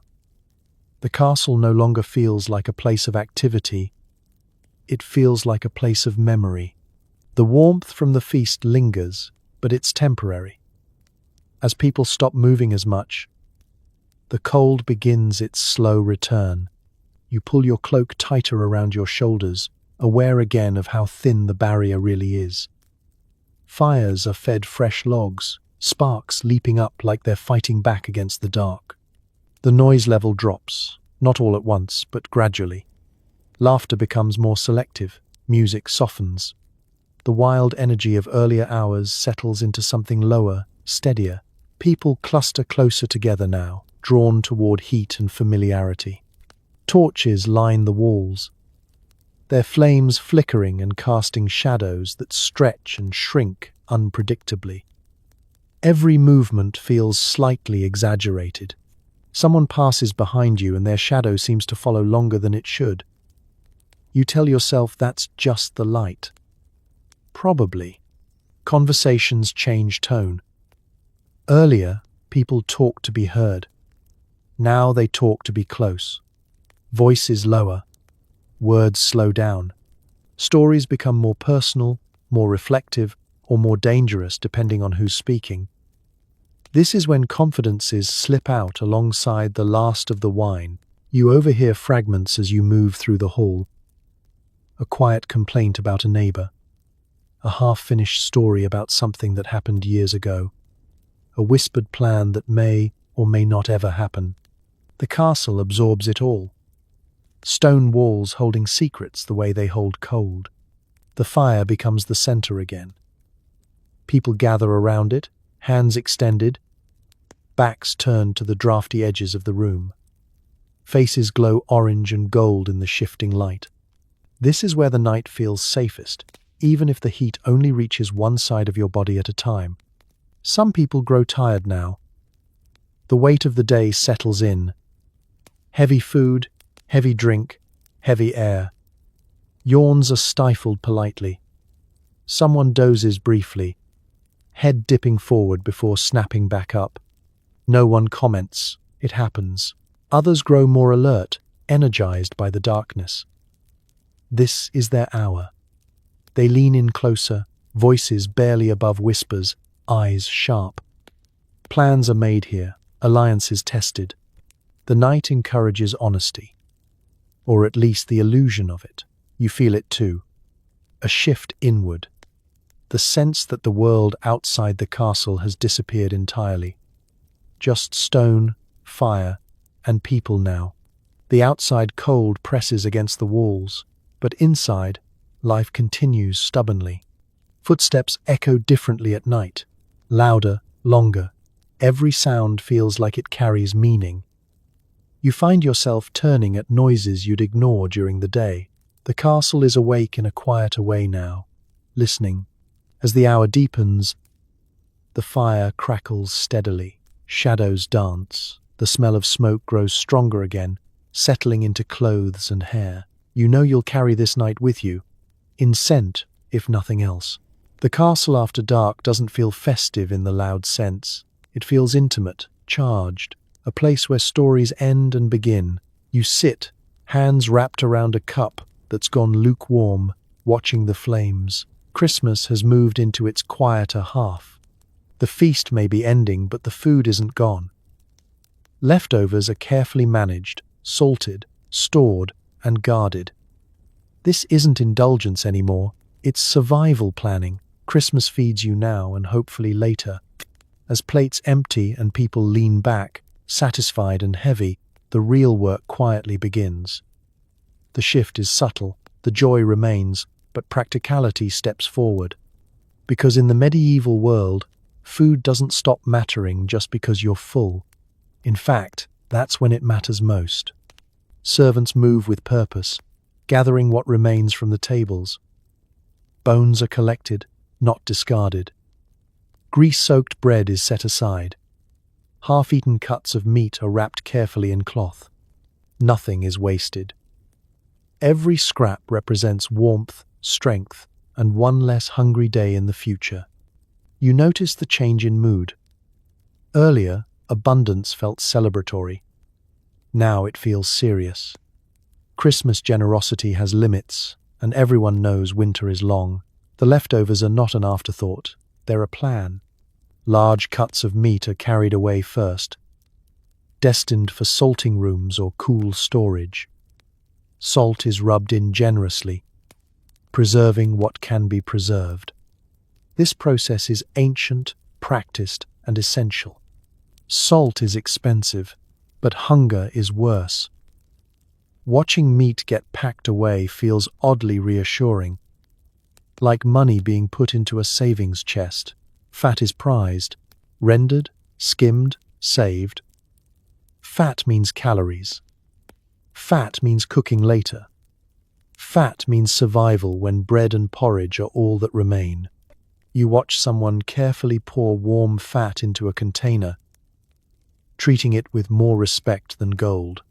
Even bones matter. They will be boiled again and again, coaxed into giving up every last bit of nourishment. Broth stretches meals. Broth comforts. Broth keeps people alive when options are thin. You overhear quiet conversations about how long things will last, who will get what needs to be eaten first. This is logistics disguised as housekeeping. Everyone participates, even if only by staying out of the way. Children are gently shooed aside, reminded not to touch. Not now. Not this food. They grumble, but they understand. Leftovers are not snacks, they're insurance. The atmosphere is calmer now. The rush has passed. The smell of food lingers, but it's less aggressive. Fires burn lower, people talk more softly.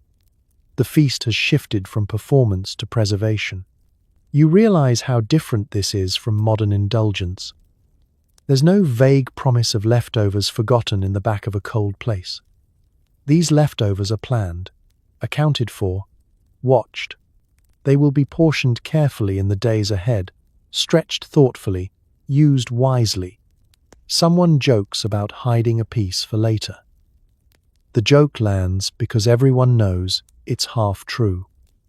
Food security is not abstract here. It's daily, physical, immediate. As the hall empties, you feel a strange comfort knowing the food hasn't vanished. Christmas doesn't end when the table clears. It lingers, salted and stored, waiting for colder days. This feast wasn't just about joy. It was about preparation. You pull your cloak tighter, watching the last tray disappear into storage, and think quietly to yourself that this might be the most important part of the celebration, because winter is patient. And tonight, you are ready. While nobles relax, servants keep working. Cleaning, carrying, repairing the damage done by celebration. Their Christmas is quieter, later, and much shorter. You notice them briefly, then the fire distracts you. As the feast winds down for you, it ramps up for them. Plates may be empty, but the hall is a battlefield of crumbs, grease, spilled wine, and abandoned bones. Servants move through it all with practiced efficiency, stepping carefully around benches and sleeping dogs, gathering what remains of the celebration piece by piece. They don't sit, not yet. They don't linger near the fire. They pass it quickly, absorbing a second or two of warmth before moving on. There are floors to sweep, tables to clear, fires to tend, and leftovers to secure before anything resembling rest can happen. You watch one servant lift a stack of heavy trenchers without complaint, arms already tired from a day that started long before sunrise. Another wipes down a table with a cloth that has lost all hope of being clean. Someone kneels to scrub a spot of spilled stew from the stone floor, because grease left overnight becomes a problem tomorrow. Their Christmas is measured in tasks. Finish this. Carry that. Don't drop anything. Don't get in the way. Don't stop moving too long. Celebration happens around them, not for them. You realize that many of them haven't eaten properly yet. Not like you have. They've grabbed bites when they could. Bread crusts, a sip of ale, a scrap of meat passed quietly from the kitchen. Their feast comes later. After the important people are done being important, they work mostly in silence now, because the hall has quieted and voices carry. Their movements are quick but controlled. They know the rhythm of this place intimately. They know where drafts hit hardest, where spills happen most often, where people forget things. One servant pauses briefly near the fire, hands extended just long enough to take the edge off the cold. Another murmurs something to them, a comment you can't quite hear. They smile, quickly, privately, and then move on. That smile feels like Christmas. There's damage to assess. A bench loosened by too much enthusiasm. A goblet bent out of shape. A tapestry brushed by smoke. These things matter. Tomorrow will come, and the castle must look like it survived the night with dignity intact. You feel a flicker of guilt. Brief. Uncomfortable. You consider offering help, then immediately realize how strange that would be. This is the order of things. Not because it's fair, but because it's established. The fire pulls your attention back. It always does. Warmth is persuasive. You sit, wrapped in wool, watching the servants work in the background of your comfort. You tell yourself they'll have their moment later. And they will. Just not now. Later, when the hall is empty and the fires burn lower, they'll eat. Together. Quickly. Laugh quietly. Share what's left. Their Christmas will be practical and brief, but real. For now, they move through the aftermath, restoring order so the celebration can be remembered fondly. They are invisible in the way essential things often are. You watch them for another moment, then look back to the fire. Because the night is cold and you are tired, the servants keep working. Christmas continues. When it's finally time to sleep, rooms are crowded, floors are hard, and everyone smells like smoke and wine. You find a spot, wrap yourself in wool, and listen to snores echo off stone walls like a haunted cave. Sleep does not arrive gently in a medieval castle.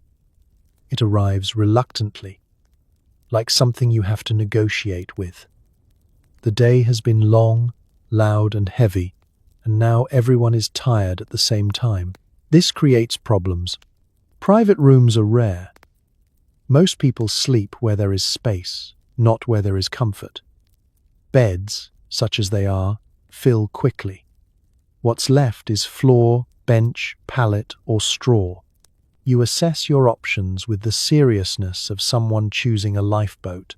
You claim a spot near a wall, because walls feel safer, even though they radiate cold like they're trying to win something. The floor beneath you is unforgiving. You shift once, twice, then accept that this is how your body will be arranged until morning. Wool comes back into your life with enthusiasm. Cloaks, blankets, spare garments. Everything is layered over you in a vague attempt at insulation. The fabric is warm, heavy, and smells like smoke, sweat, and celebration. It's not pleasant, but it's familiar. Familiar counts for a lot right now. Around you, people settle in. Someone laughs softly at something remembered. Someone else sighs deeply and immediately starts snoring.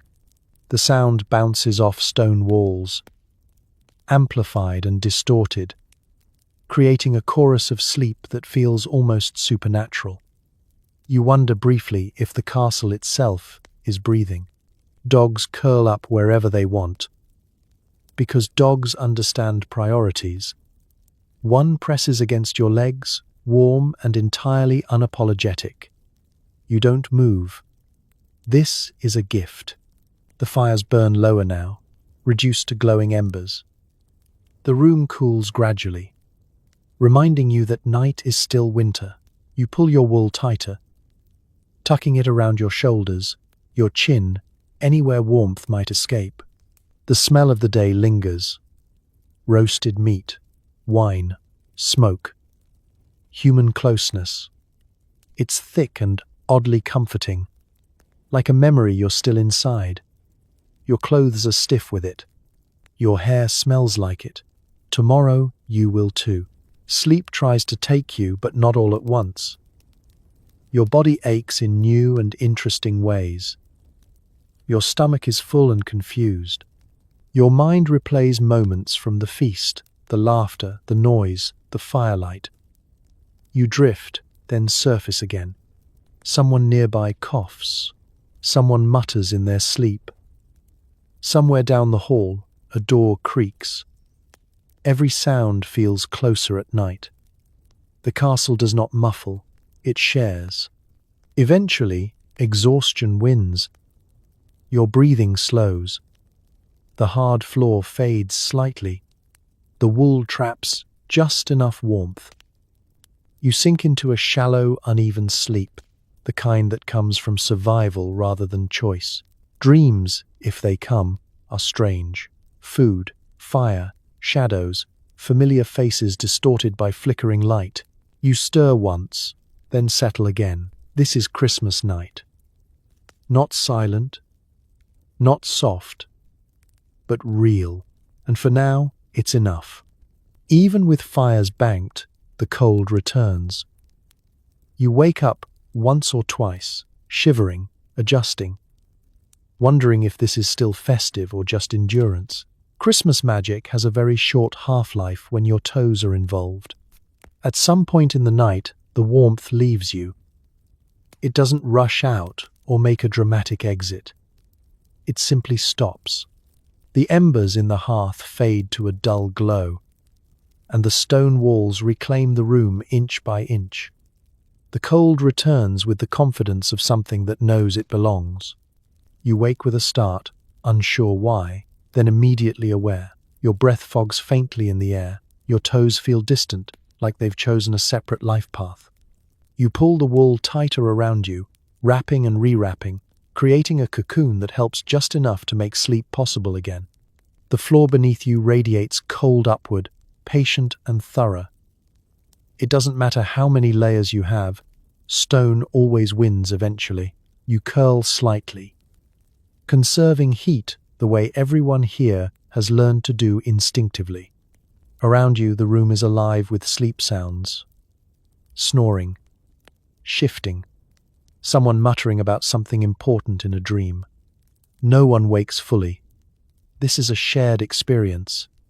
Everyone is cold together. You drift off again, then wake later to the same problem. A new draft has found its way through a crack you didn't know existed. It slips under your blanket, testing your defenses. You sigh quietly and adjust, tucking fabric under your chin, pulling knees closer.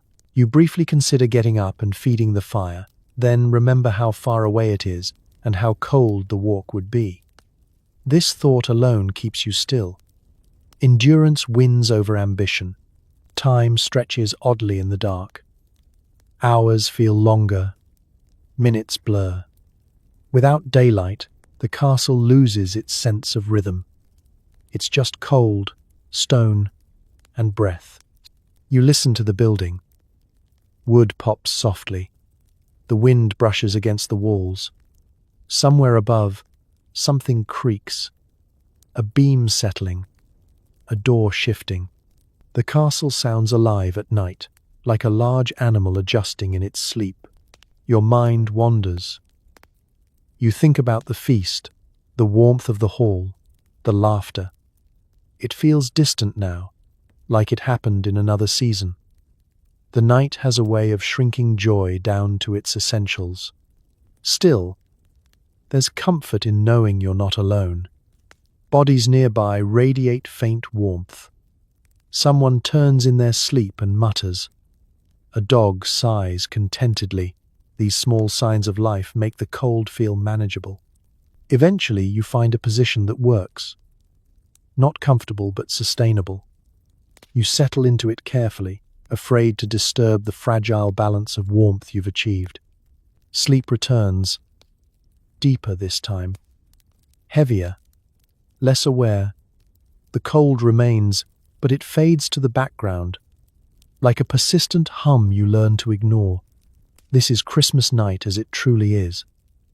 Not glowing, not magical, but survived. And survival, here, is its own kind of tradition. Morning comes with groans, headaches, and regret. The castle smells like old food and extinguished fires. Christmas is technically still ongoing, but everyone agrees it needs to calm down. You wake slowly, not because you're rested, but because your body has reached the limit of ignoring discomfort. your eyes open to grey light creeping through narrow windows, illuminating the aftermath of celebration. Someone nearby groans like they've been personally betrayed by the concept of mourning. You consider joining them, but your mouth is too dry to commit. The smell hits next. Cold ashes, stale smoke, old meat, wine that has settled into the stone itself. The hall no longer smells festive. It smells honest. This is what happens when warmth, abundance, and people collide for too long and then leave quietly. Your head throbs gently, rhythmically, like it's reminding you that yesterday's drinking choices were bold. You shift and immediately regret it. Every muscle complains. The floor is still hard. The wool is still itchy. Your cloak has somehow twisted into a shape that defies logic. Around you, people begin to stir. Coughing, stretching, the slow, careful movements of people checking in with their bodies to see what still works. Someone sits up too fast and freezes, breathing through the consequences. Another rolls over and decides, that's enough effort for now. The fires are low, barely embers. No one has fed them yet. Morning cold has reclaimed the room, and everyone knows it. Cloaks are pulled tighter, blankets adjusted. People delay standing for as long as possible. Because standing means responsibility. Servants are already awake. They always are. You hear them moving quietly, sweeping, clearing, restoring order. The castle is being reset around you while you're still processing your own existence. Christmas doesn't pause for recovery. You push yourself upright, joints stiff, and take a moment to orient yourself. The feast feels distant now, like something you dreamed vividly but can't quite believe happened. The noise, the laughter, the abundance, it all seems exaggerated in the light of day. Someone cracks a joke about never drinking again. It is not taken seriously.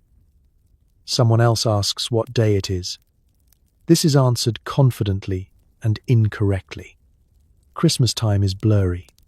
The calendar says celebration, but the body says negotiation.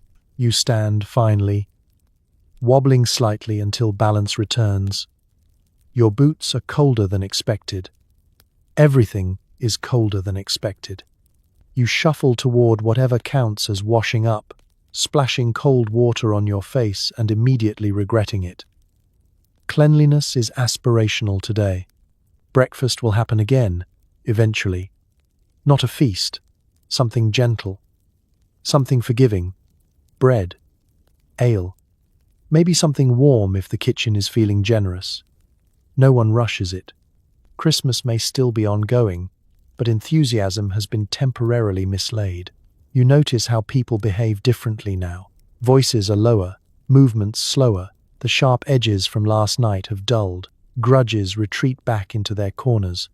Today is about recovery, not spectacle. The castle itself feels quieter, almost tired. The stone walls hold on to yesterday's warmth like a fading memory. Sunlight tries its best through narrow windows, catching dust motes in the air. It's peaceful in a way the night wasn't. You take a deep breath, steadying yourself. Christmas has more days ahead, technically. More services, more meals, more rituals. But today, everyone agrees to take it down a notch. You survived the feast, you survived the night, and for now, that's enough. Christmas isn't just one day, it's 12, which means more food, more services, more social navigation. You pace yourself now, older and wiser than you were yesterday, emotionally if not physically. The realization settles in slowly, usually around the second morning when your body expects normal life to resume and instead receives more Christmas. The feast is over, but the season is not. There will be more meals, smaller but still generous. More prayers, more guests drifting in and out. More opportunities to say the wrong thing to the wrong person. You adjust your expectations. Yesterday was spectacle. Today is endurance. The days ahead will blur together into a rhythm of church, eating, resting, and waiting for the cold to loosen its grip. Christmas here is not a spike of joy. It's a long, deliberate stretch. Church continues, of course. Not as dramatically as Christmas Day, but persistently. Bells ring again. Latin flows again. You stand, kneel, and stand some more, joints reminding you of every hour spent on stone floors. You listen in a meditative way now, absorbing the sound rather than the meaning. Meals return to something closer to normal, though still better than average.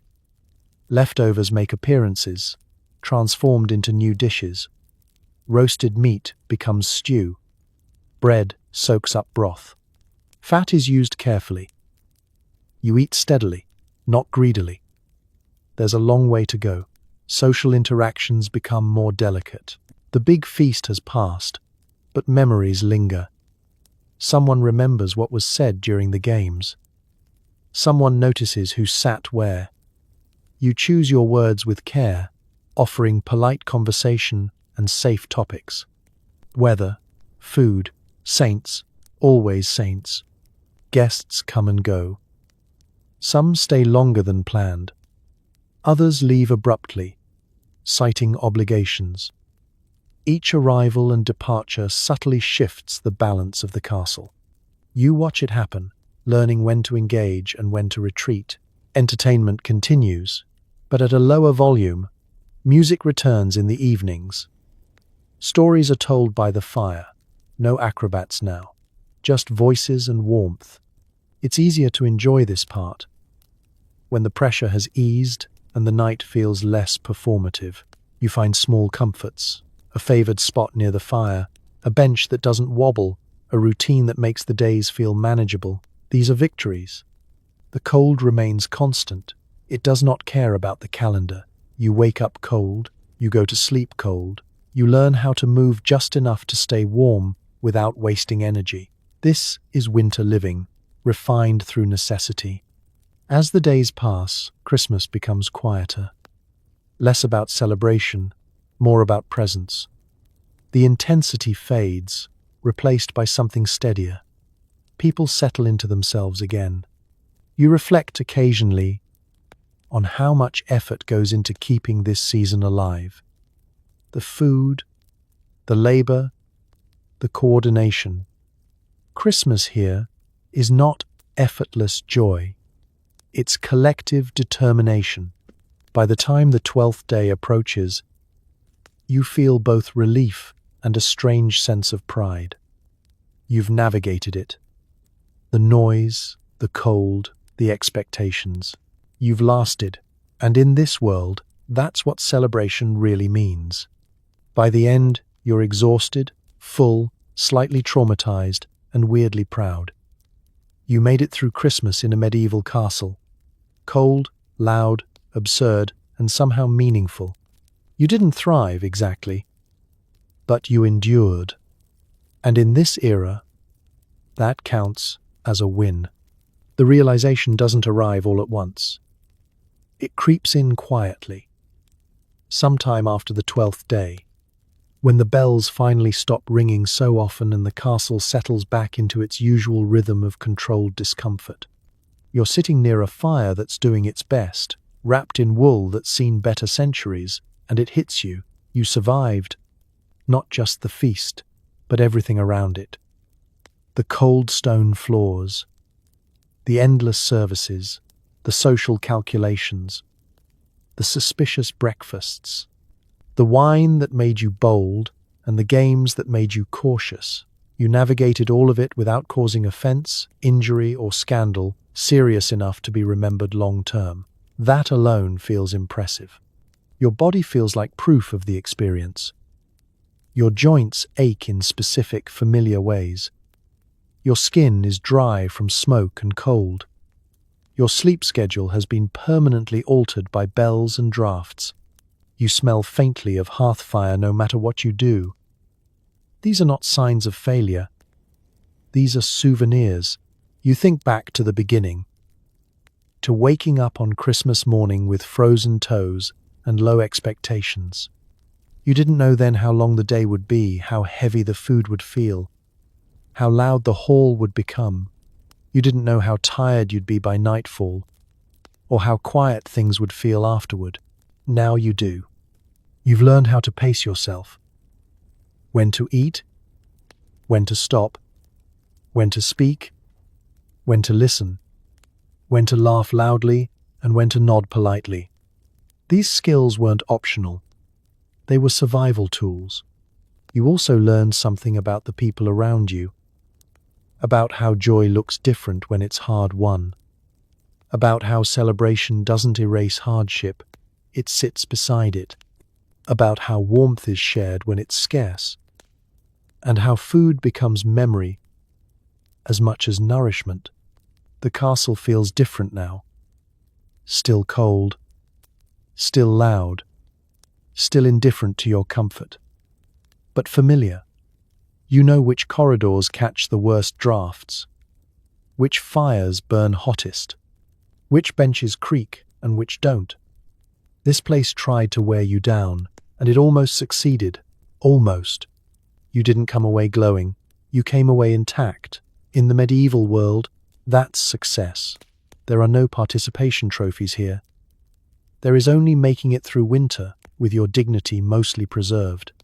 As you sit there, watching the fire settle into embers, you feel something like respect for the people who lived this way every year.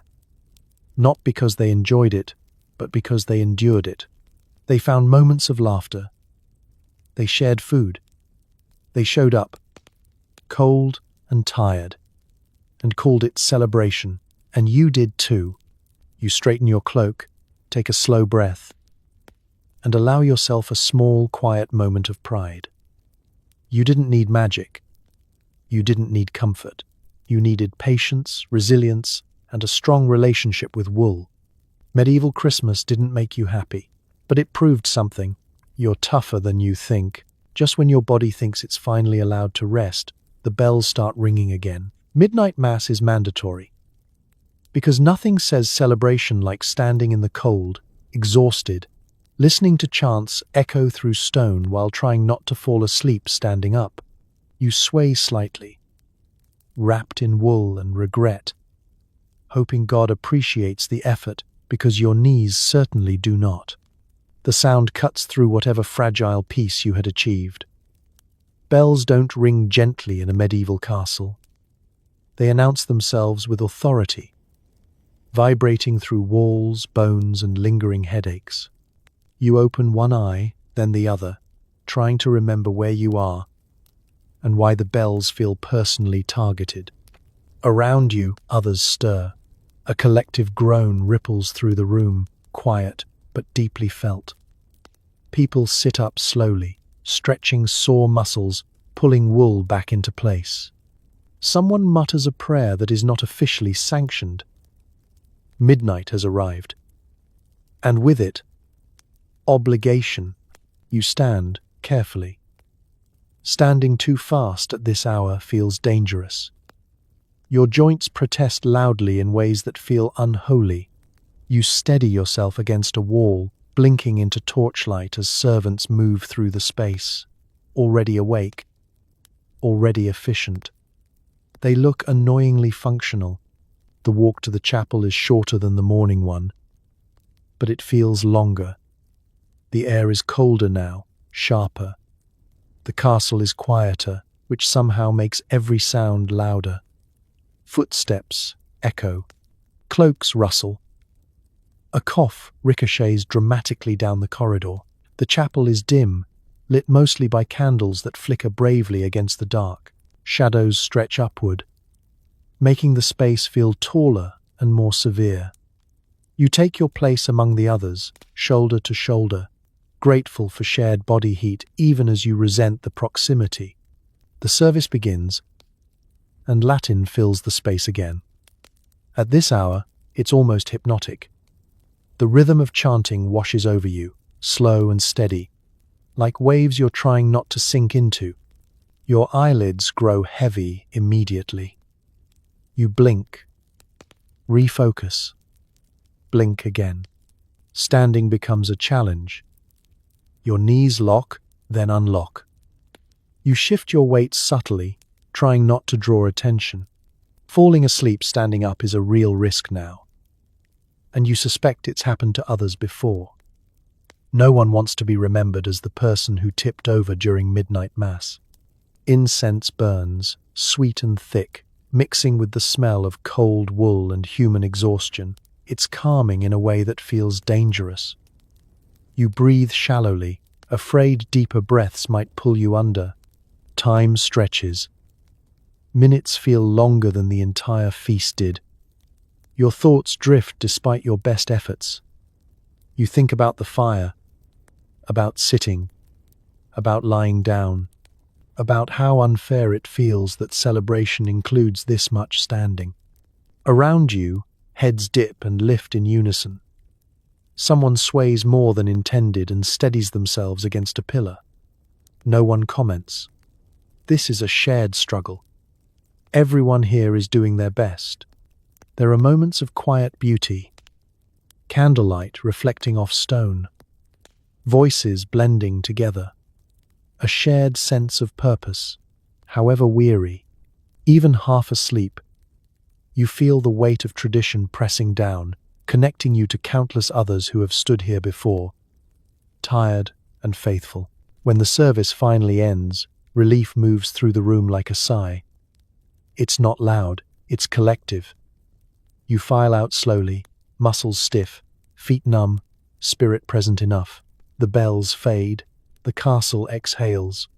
You return to your sleeping place, moving carefully, already anticipating the brief, precious hours of rest before morning returns. You lie down, pulling wool around you once more, and let your body finally surrender. Midnight Mass is complete. You showed up, and that, apparently, counts. Christmas isn't just holy, it's dangerously symbolic. Every noise, flicker, and draft suddenly means something. A fire crackles wrong, bad omen. Someone sneezes during prayers, also bad omen. You spend the evening quietly trying not to accidentally doom the entire household with improper festive behavior. Because superstition is the real guest of honor. The shift is subtle, but you feel it almost immediately. As the night deepens and the castle quiets, meaning creeps into everything. Ordinary things stop being ordinary. A gust of wind isn't just cold air, it's a message. A dropped cup isn't clumsiness, it's a sign. No one says this out loud, but everyone is thinking it. You become hyper-aware of your surroundings. The fire pops loudly, and you flinch, glancing around to see if anyone else noticed. They did. Someone crosses themselves. Someone else mutters a quiet prayer. The fire settles again, and everyone exhales like they just avoided something terrible. Candles are watched closely. If one flickers too much, it's discussed in whispers. If one goes out unexpectedly, that's worse. Someone relights it quickly, as if speed might undo the implication. Light is protection. Darkness is suspicious. You're careful with your movements now.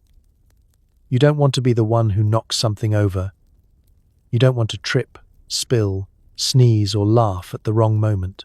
The weight of the evening presses down, and suddenly your body feels like a liability.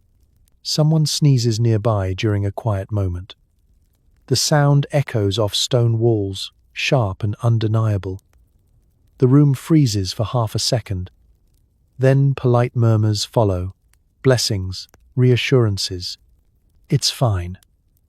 Probably. No one looks fully convinced. You hear stories, half whispered by the fire, about past Christmases where something went wrong.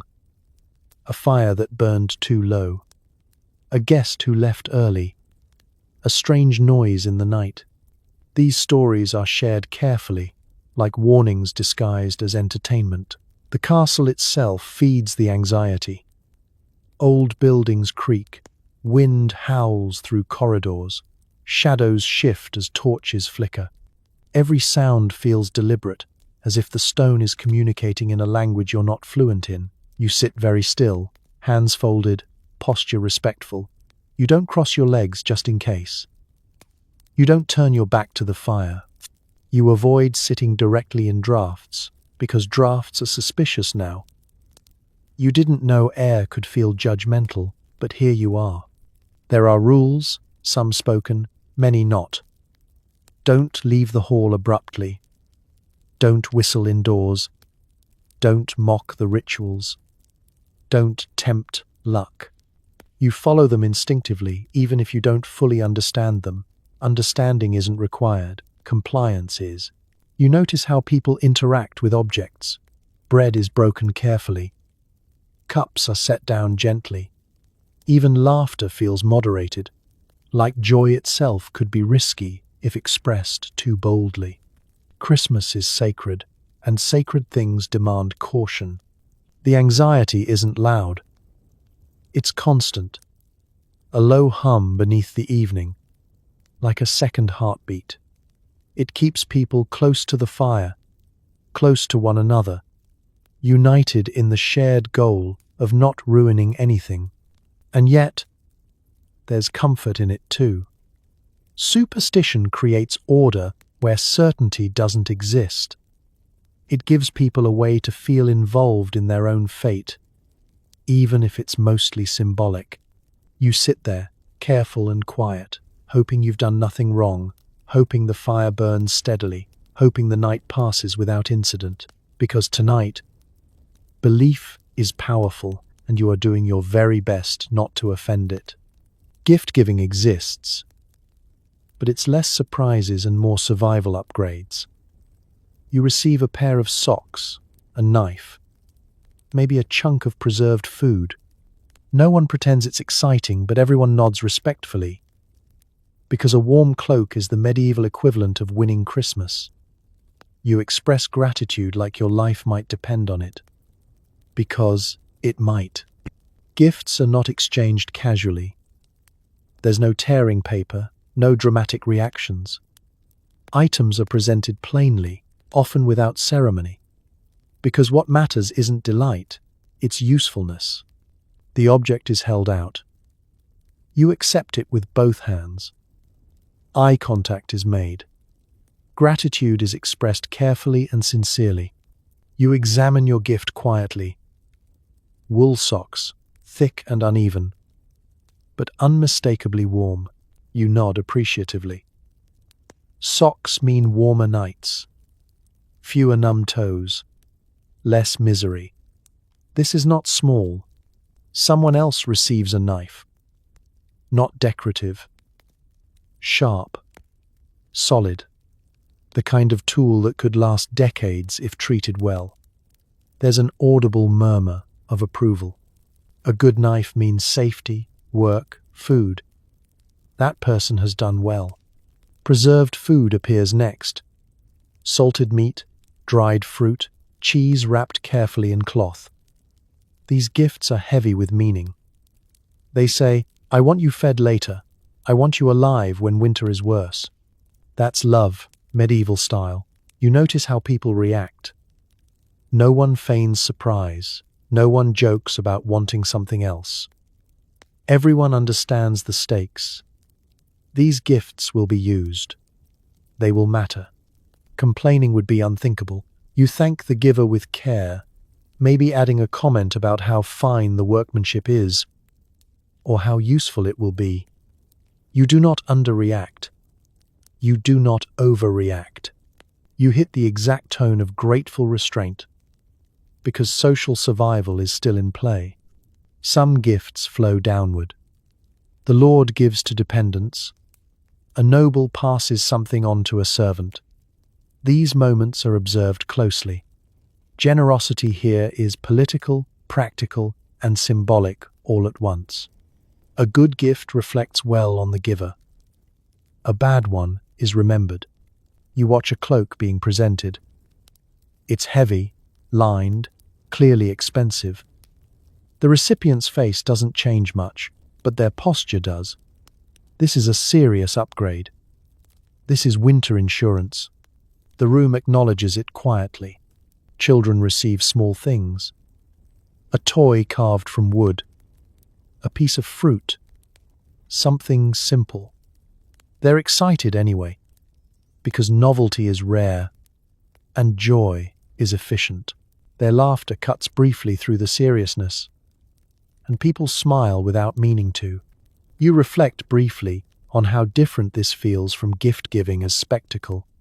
There's no build-up, no reveal, just objects passing hands, strengthening the household one item at a time. It's understated but deeply intentional. Someone jokes, gently, about how festive socks are. It lands because everyone understands the truth behind it. Warmth is celebration. Tools are joy.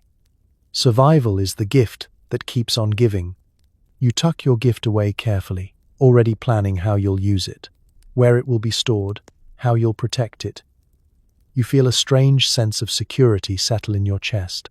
This small thing makes the winter feel slightly less threatening. As the exchange winds down, there's no dramatic ending. Gifts are not the focus of the day. They are part of the structure holding everything else up. You sit back, hands resting in your lap, gift secure, and feel quietly thankful. This Christmas didn't sparkle, but it prepared you, and here, that's the greatest kindness of all. As the night deepens, people gather near the fire to tell stories. They start cheerful, saints, miracles, heroic deeds, but gradually drift into tales of ghosts, demons, and winters where entire villages vanished. You listen politely, pretending not to be unsettled, while the fire crackles like it knows something you don't. At first, the stories feel safe, familiar. Someone recounts the life of a saint who endured hardship and was rewarded for it. Another tells a tale of a miracle that happened long ago, nearby, definitely real according to a friend of a friend. Heads nod. These are comforting stories, the kind meant to reinforce the idea that suffering has meaning. The fire burns steadily, casting a warm orange glow across faces drawn close together. Shadows dance on the stone walls behind them, stretching and shrinking with every flicker. You sit with your hands extended toward the heat, soaking it in while it lasts. Then the stories begin to shift. Someone mentions a traveler who never made it home one winter. The details are vague, but that somehow makes it worse. Another story follows, about strange lights seen on the edge of the forest. Lights that moved when no one else should have been awake. The room grows quieter, not because people aren't interested, but because they very much are. You notice how voices lower without anyone agreeing to it. The fire seems louder now, popping sharply, sending sparks upward at inconvenient moments. Each crack draws your attention, and you find yourself glancing instinctively into the darker corners of the hall. Someone tells a story about a village that didn't survive a particularly bad winter. Not destroyed, just gone. The storyteller shrugs, as if this is a normal thing to happen. People murmur thoughtfully. No one challenges it. Everyone knows winter can do that. The ghosts arrive eventually. They always do. Stories of figures seen on roads at night, of voices calling from outside walls, of things that look like people until you get too close. You keep your expression neutral, nodding politely, as if you're not mentally reviewing every shadow in your peripheral vision. Demons are mentioned next, usually framed as lessons.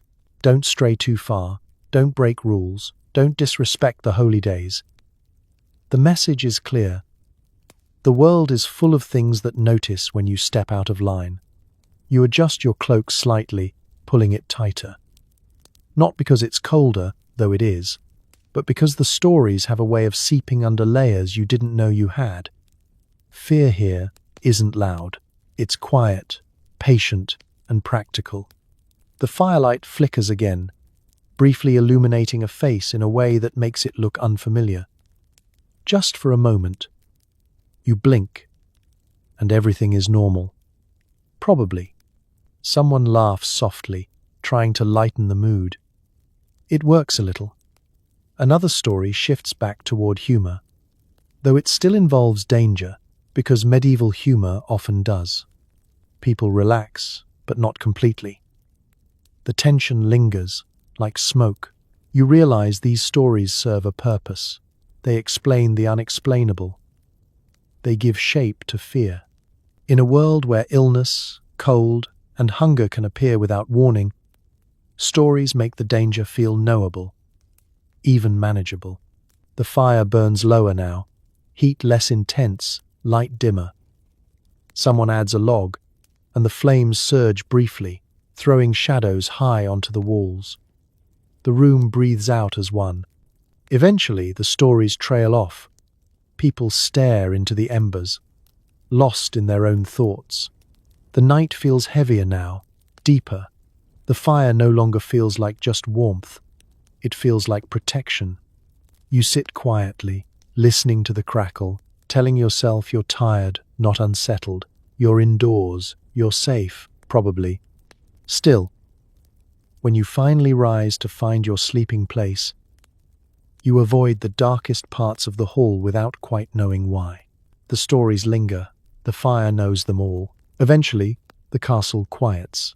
Fires settle into embers, voices fade, and you lie there listening to the building itself, wood popping, wind sighing through stone corridors, distant footsteps echoing like memories. Wrapped in scratchy wool, surrounded by others doing the same, you drift into sleep knowing Christmas here isn't cozy, but it is communal. And somehow, that's enough. The silence doesn't arrive all at once. It comes in layers. First, the laughter thins. Then the conversations trail off mid-thought. Someone yawns openly. Someone else mutters a goodnight that doesn't quite reach its intended audience.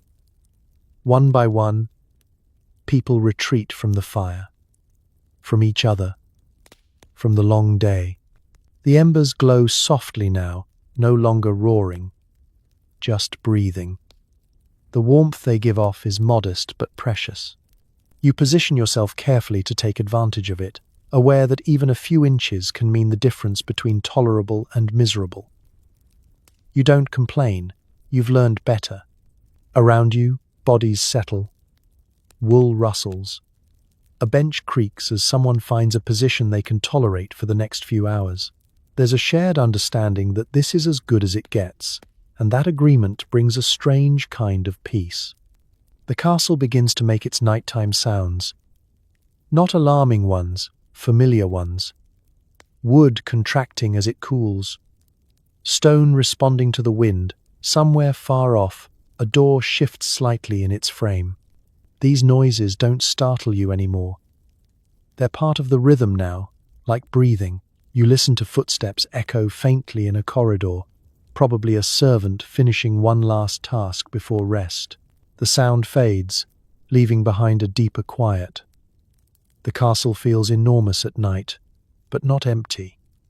Full of sleeping people, stored food, banked fires, and stories embedded in the walls. Your blanket scratches your chin, and you adjust it with a practiced motion. You don't try to make it perfect. Perfect is a dangerous goal. You aim for adequate. Nearby, someone snores softly, then louder, then settles into a steady rhythm. Another person shifts and sighs. A dog settles down with a heavy exhale, pressing warmth into your side without asking permission. You don't move. This is a gift. Your thoughts drift, slow and unstructured. Images from the day float through your mind. The feast, the firelight, the laughter, the shadows. None of them feel sharp anymore. They blur together into something softer, like the memory of warmth rather than warmth itself. The cold is still there. It never fully leaves. But it feels less aggressive now, held at bay by shared heat and exhaustion. You curl slightly, instinctively conserving what warmth you have, the way generations before you have done without ever thinking about it. You become aware of how close everyone is, not just physically, but in experience. Everyone here ate the same food, felt the same cold, stood through the same services, listened to the same stories. No one had a private version of Christmas. It belonged to the group. That thought settles you more than the wool ever could. Sleep comes in waves. Light at first, then deeper. You surface briefly when the wind gusts or the fire shifts, then sink again. There's no urgency now. Nothing left to do. Christmas has run its course for the day. As you drift, you feel the castle around you not as walls and towers, but as shelter. Imperfect, cold, loud at times, but holding everyone together through another winter night. Your breathing slows, the sounds fade into background texture, the day finally releases you, and as sleep takes over, you understand something simple and steady. Christmas here isn't gentle, but you're not alone, and tonight, that's enough. Let's talk about washing yourself. Because technically you are still a human being and not just a wool-wrapped concept of endurance.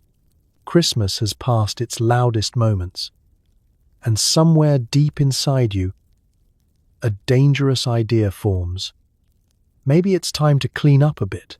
This is a mistake, but an understandable one. Bathing in a medieval castle is not a routine. It's an event, a logistical undertaking, a test of resolve. Water does not simply appear warm when you want it. It must be fetched, carried, heated, and guarded like a precious resource. And since it is winter, every step of this process feels deeply personal, as if the season itself is watching to see if you'll back down. You're offered a basin, not a bath, a basin.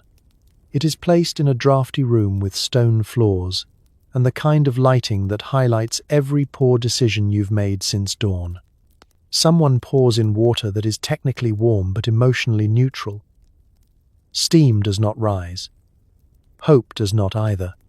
You roll up your sleeves and hesitate. Once you start, you have to commit.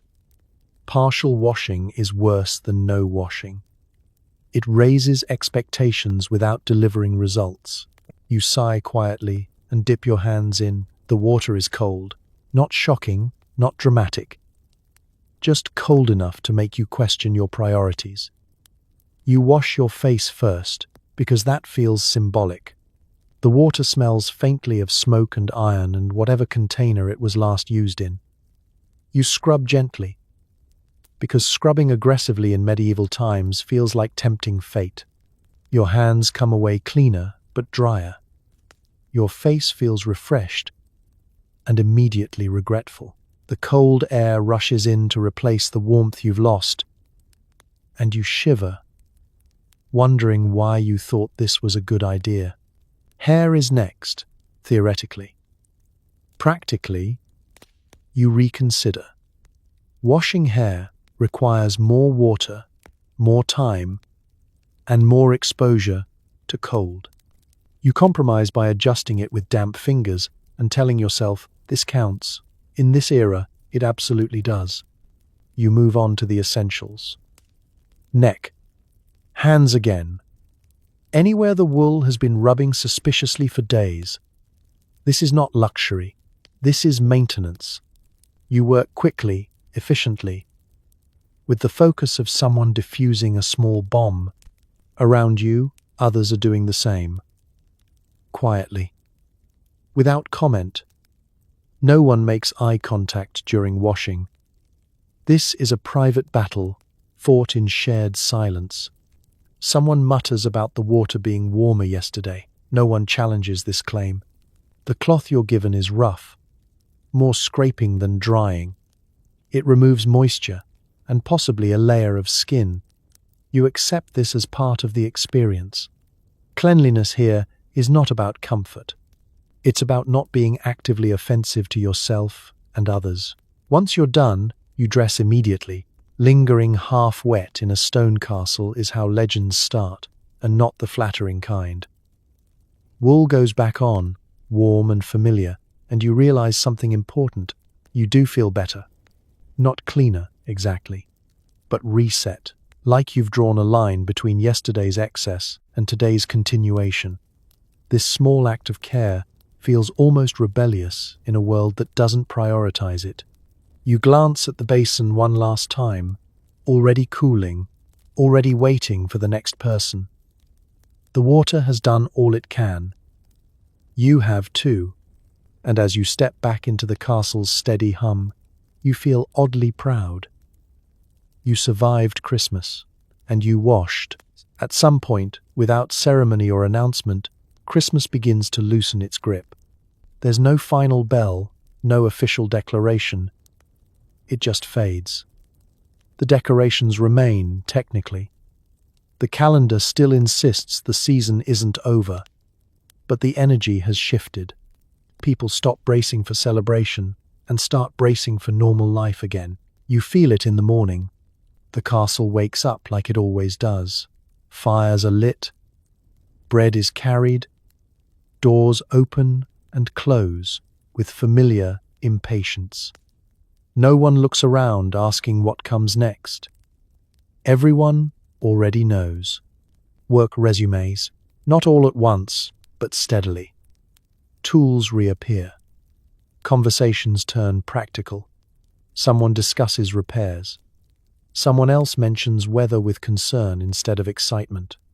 Christmas has ended its performance and handed things back to reality. You move through the halls differently now, slower, more confident. You know where the cold hits hardest. You know which corners to avoid. You no longer flinch at every sound. The castle hasn't changed, but you have. Meals become quieter, smaller, still warm, still shared, but no longer ceremonial. Bread tastes like bread again instead of symbolism. Ale is just ale. You eat because it's time to eat, not because the day demands it. There's a strange comfort in this. The intensity of Christmas required attention, participation, constant awareness. Now, things simply happen. You sit where you're told. You work when needed. You rest when possible. Life settles back into its familiar rhythm of effort and waiting. You notice how people carry themselves differently. Less careful. Less performative. Laughter still happens, but it's shorter, softer, private. The kind of laughter that doesn't need witnesses. Even the castle seems relieved.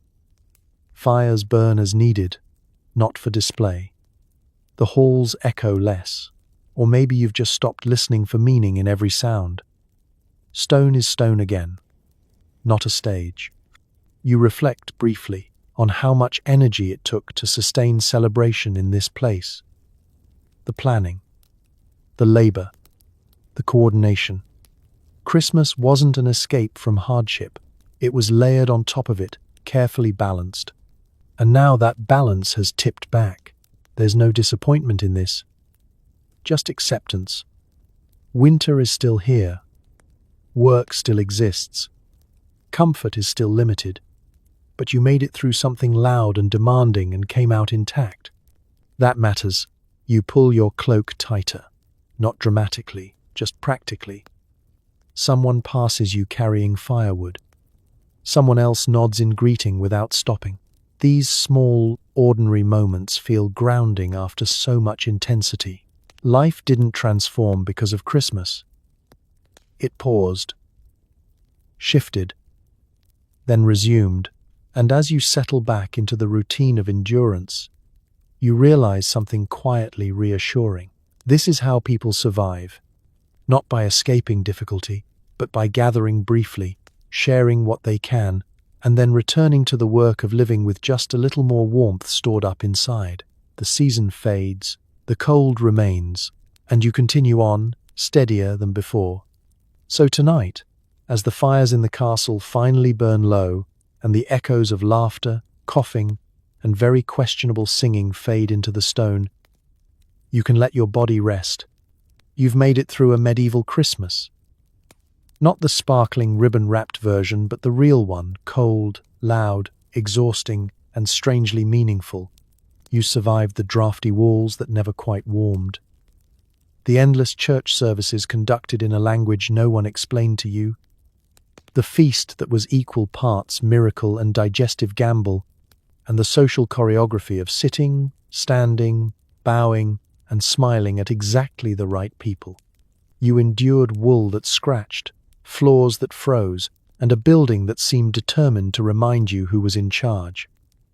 And yet, you also witnessed something quieter beneath all of it.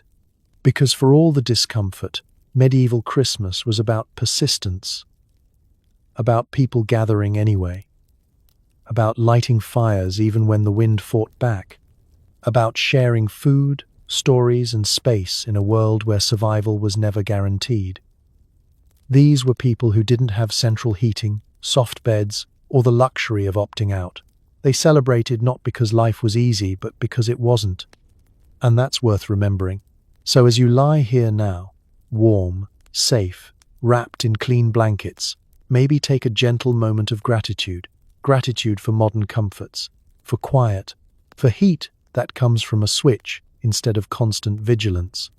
And maybe, just maybe, a small nod of respect to the people who came before us, who endured winters, castles, lice, loud relatives, and Christmas feasts that lasted far too long.